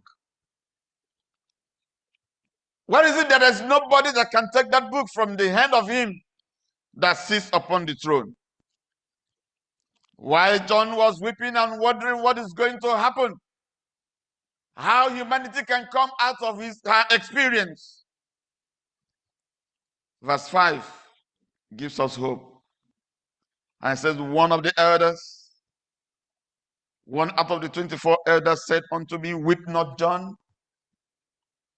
Behold, the Lion of the tribe of Judah, the root of David, hath prevailed to open the book and to loose the seven seals thereof, and that is Jesus. And verse 6 tells me, and I beheld, and lo, in the midst of the throne, and of the 20 and of the four beasts, and in the midst of the elders, stood a lamb as it had been slain, having 7 horns and 7 eyes, which are the seven spirits of God sent forth into all the world. And he came and took the book out of the right hand of him that sat upon the throne. I wonder what may have happened when John saw that Jesus stood out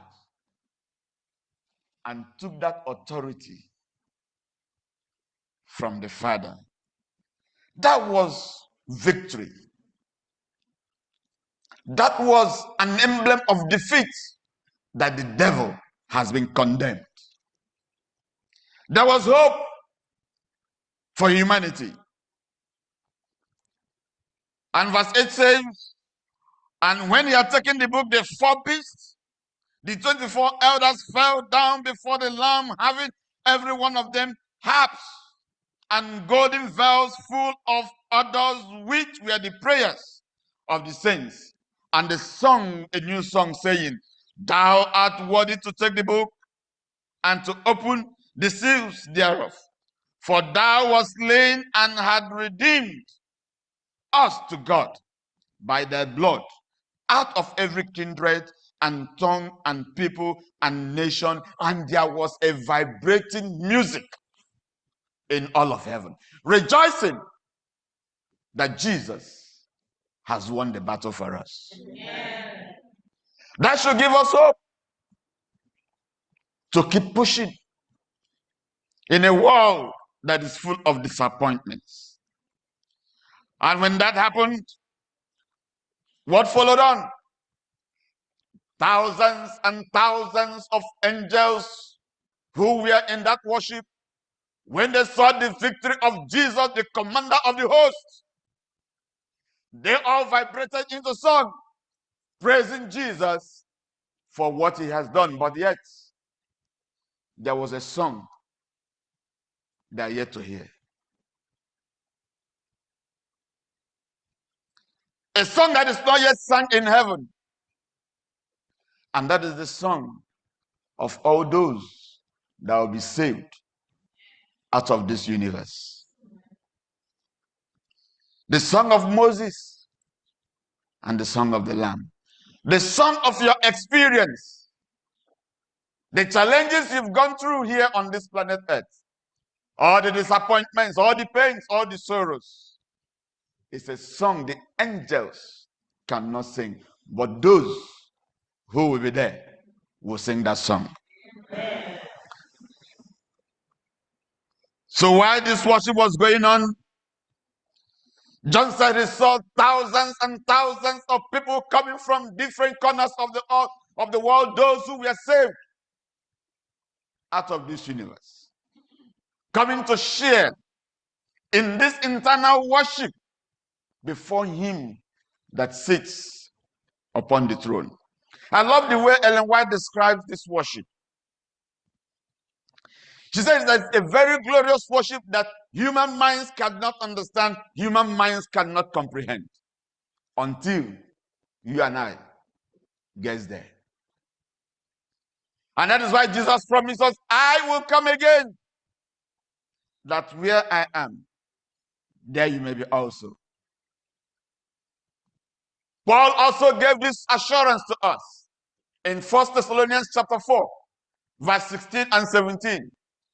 Said Jesus will descend when he comes the second time to fulfill his promise. Say he will descend with the trumpet of God and with the voice of an archangel. And when he comes, the dead in Christ will rise first. I know we all have been affected by the pains of death. Our loved ones will be resurrected. And he said at the second part, then we who are alive will be caught up together with them, and we shall meet the Lord in the sky. Physics will be reversed on that day.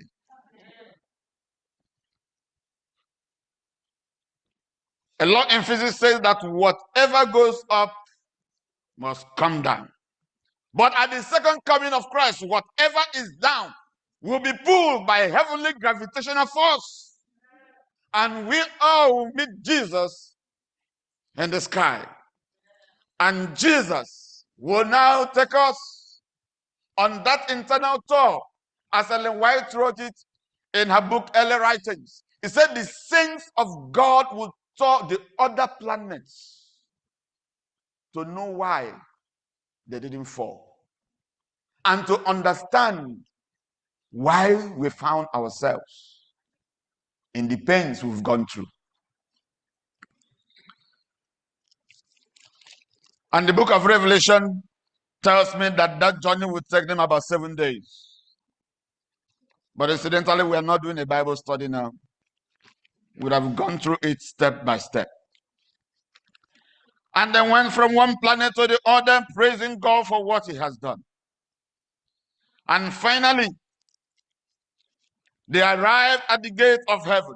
Don't forget that when they left, the whole heaven was empty. The angels came with Jesus to escort the saints, those who have been victorious, those who have accepted the death of Jesus, to take them back to God in heaven. Ellen White, in her book Desire of Ages, described the arrival of Jesus at the gates of heaven with what we can find in Psalm chapter 24. Said when Jesus, with all the saints, have finished their excursion, and they arrived at the gates of heaven, lo and behold, the gates was locked. Psalm 24, verse 7. Ellen White says, at that point, Jesus will raise up his voice and say, lift up your heads, O ye gates, be ye lifted up, everlasting doors, and the King of glory shall come in. And said the angels who were guarding the gate, who sat behind the gate, wanted to know who was calling. They know the voice of Jesus. But she said that the angels are never tired of hearing the voice of Jesus. And in verse 8 he said, who is the King of glory?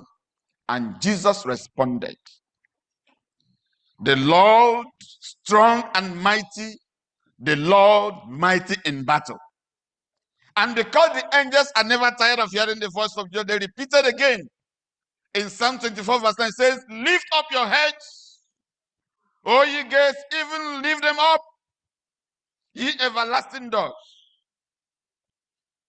and the King of glory shall come in. And they responded again, who is this King of glory? The Lord of hosts. He is the King of glory. And the gates of heaven got opened before the saints from all corners of the world.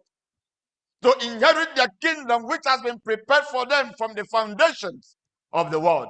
And behold, do you know what I saw when the gates were opened? I saw the street of gold. And the saints, with Jesus leading, stepped into the kingdom of God. And they were walking towards the throne of God. And as we kept following Jesus, I could see in my mind the rivers of life flowing by the two sides of the street of gold.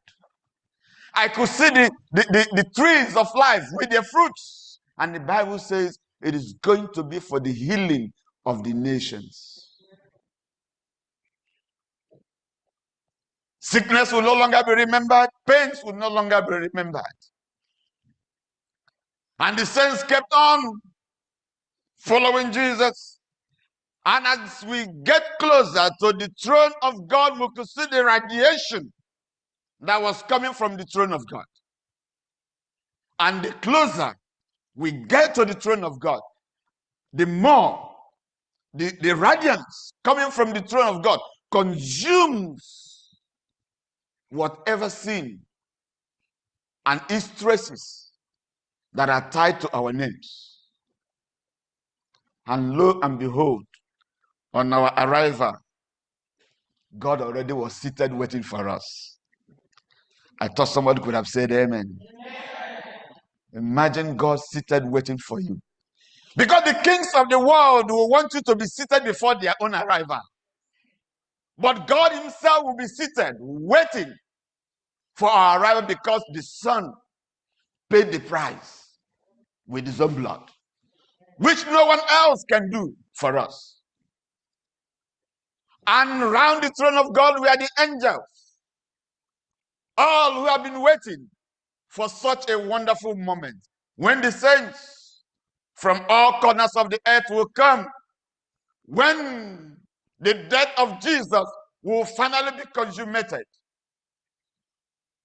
And they were all seated watching what will happen. And lo and behold, all the saints from all corners of the world, from all languages, from all people,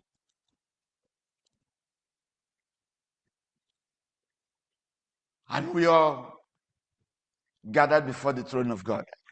I wonder the way you will feel on that day. Whenever I remember this aspect of this text and this worship, going to heaven will always bring joy to my heart. And we all will be arranged to sing the song of Moses and the song of the Lamb. I don't know if you'll be part of that music. This choir will not be there that day to sing as First Igbo Church Choir. But we all are going to sing as one choir. Whether you know how to sing or not, you will sing. Whether you know how to play the harp or not, you will play one. I don't know how to play the piano. I don't know how to play the guitar. But I know on that day I will receive one of my own instruments. And we all will stand to sing the song of our experiences before the throne of God. And Jesus will lead us in that song, because he's the only one from heaven that have had our experience. The angels cannot sing it. They don't know about it. But the question is, will you be there to sing that song? That song that will be led by Christ Jesus. The song of our victory. The song of how we went through all of these challenges and finally we made it. You know, if you ask me which part of that choir I will belong to, I sing basses, I will not be in the part that day. I can sing the tenor, no. I can sing alto, but that day, no. That day I would prefer to sing treble. so that I can stand in the front row. And if you ask me the position, I will choose to stay that day. I will choose directly where Jesus will stand to lead out that song. And if you ask me why, so that when he raises his hands, I can see the nail prints. The prints that I should have carried, but he carried it for me. So that I can see the nail prints on his foot. The nail prints I should carry, but he bought it for me. Because Ellen White says that the nail prints, the marks of sin on Jesus will be there internally to remind us what it took heaven to save us. And Jesus will lead us in that song. Times I want to take in my mind, will that song be, to God be the glory, great things he has done, so lovely the world that he gave us his son, who lived his life and atonement for sin, and open the life gate that all may go in. Praise the Lord, praise the Lord. Let the earth hear his voice. Praise the Lord, praise the Lord. Let the people rejoice. Oh, come to the Father through Jesus the Son, and give him the glory. Great things he has done. Yes, I want to be part of God's eternal kingdom, but I don't know about you. Nicodemus came to Jesus by night and said, "Good teacher, what must I do to inherit eternal life?" I said, "You must be born again." He said, "No, we all have been born through baptism, but are we keeping to the dictates of our decision?" Jesus is going to come, and nothing will stop it. Amen. People will inherit eternal life, and nothing will stop them. Amen. Are you going to be part of them? If that's your desire, I invite you to stand at this moment as we rededicate ourselves into the hands of God.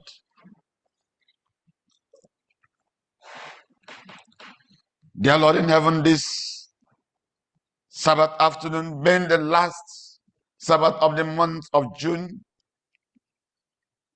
thank you for the privilege you've granted us to worship together and to share in fellowship of your love and your goodness in our lives, with the hope that one day you shall come to take us out of this sick world.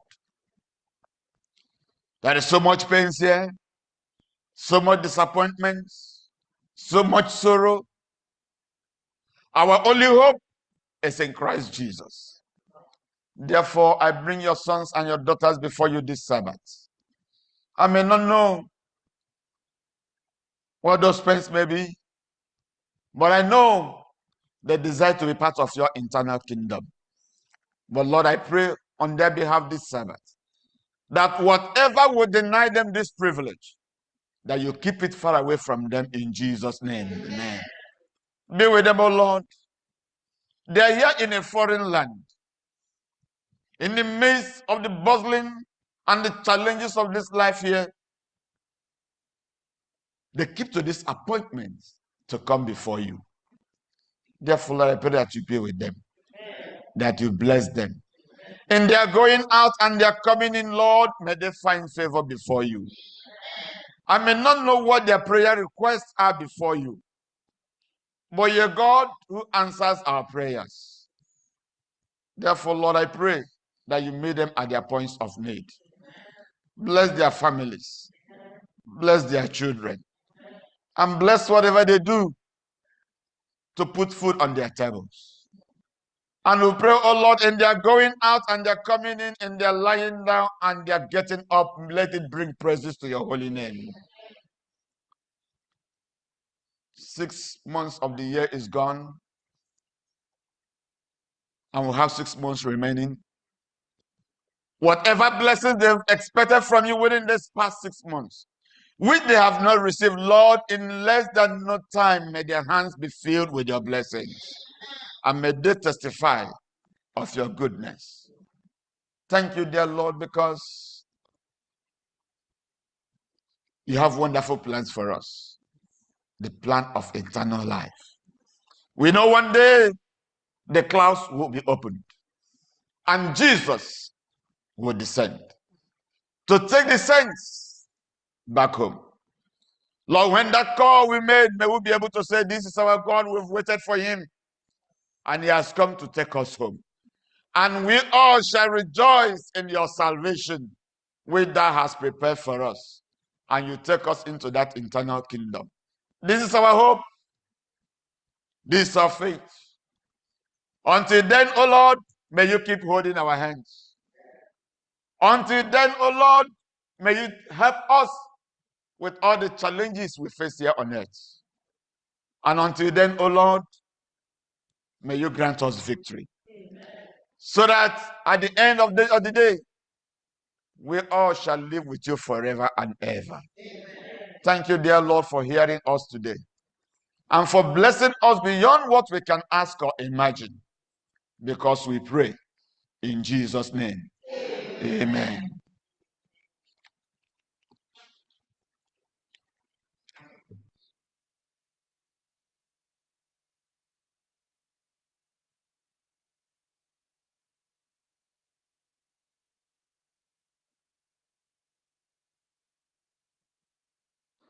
Amen.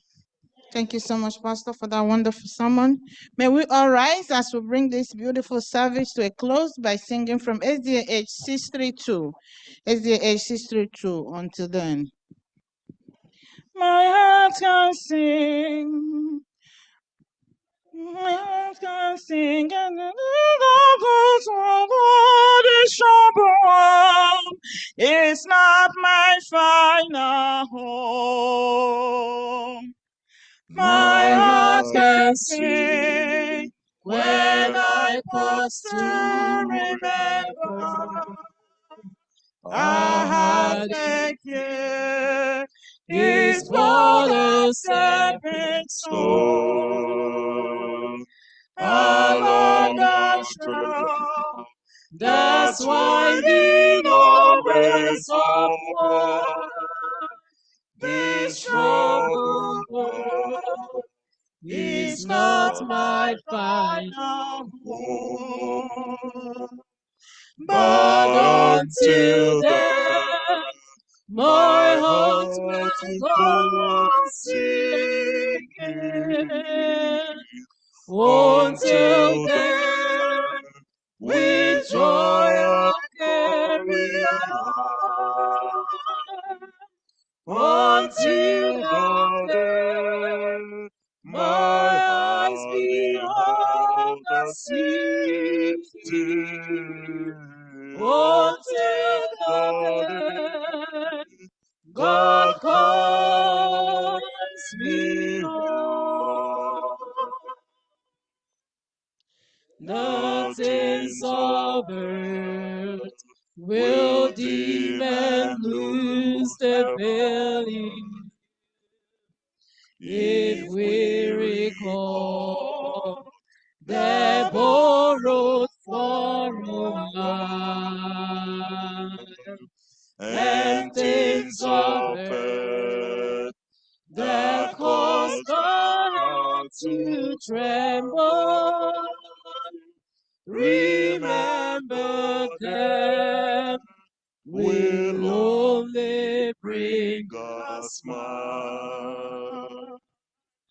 But until then, my heart will go on singing. Until then, with joy I carry on. Until the day, my eyes behold the city. Until the day God comes here.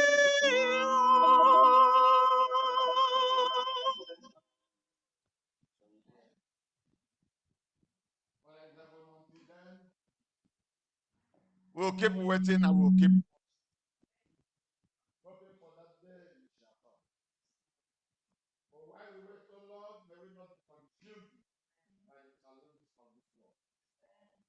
May our hope, O Lord, be in you and in you for. Now may the Lord bless you and keep you.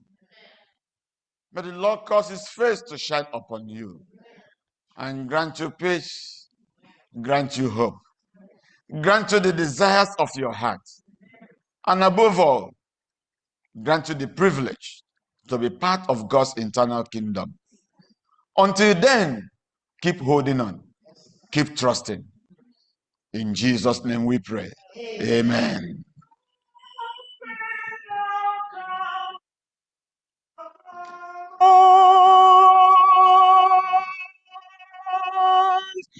We have this hope that burns within our hearts. Hope in the coming of the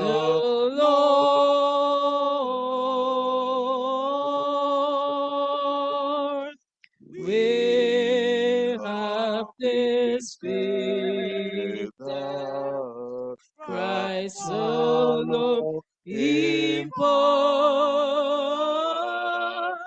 when came the promise of his word.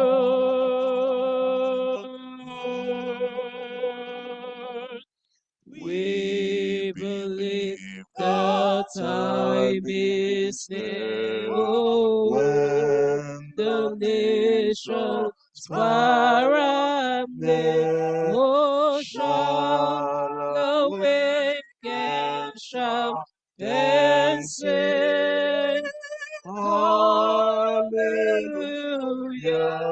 Christ is King.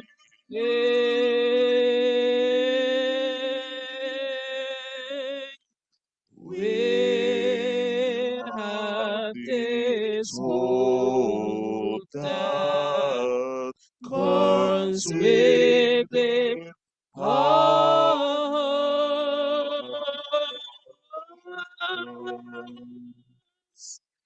Hope in the coming of the Lord.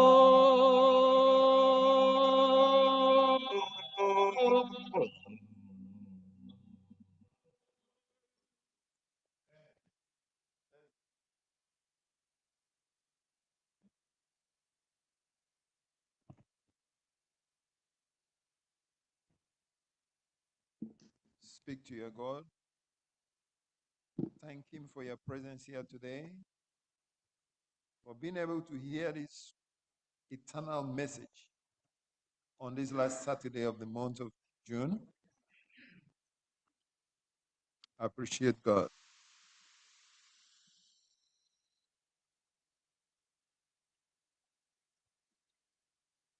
Father, we thank you for the message. We thank you for the messenger. We thank you for our presence here today. We pray that this eternal message will remain in us and quicken us to prepare ourselves for your soon return. Until then, take all honor and glory In Jesus' name I pray.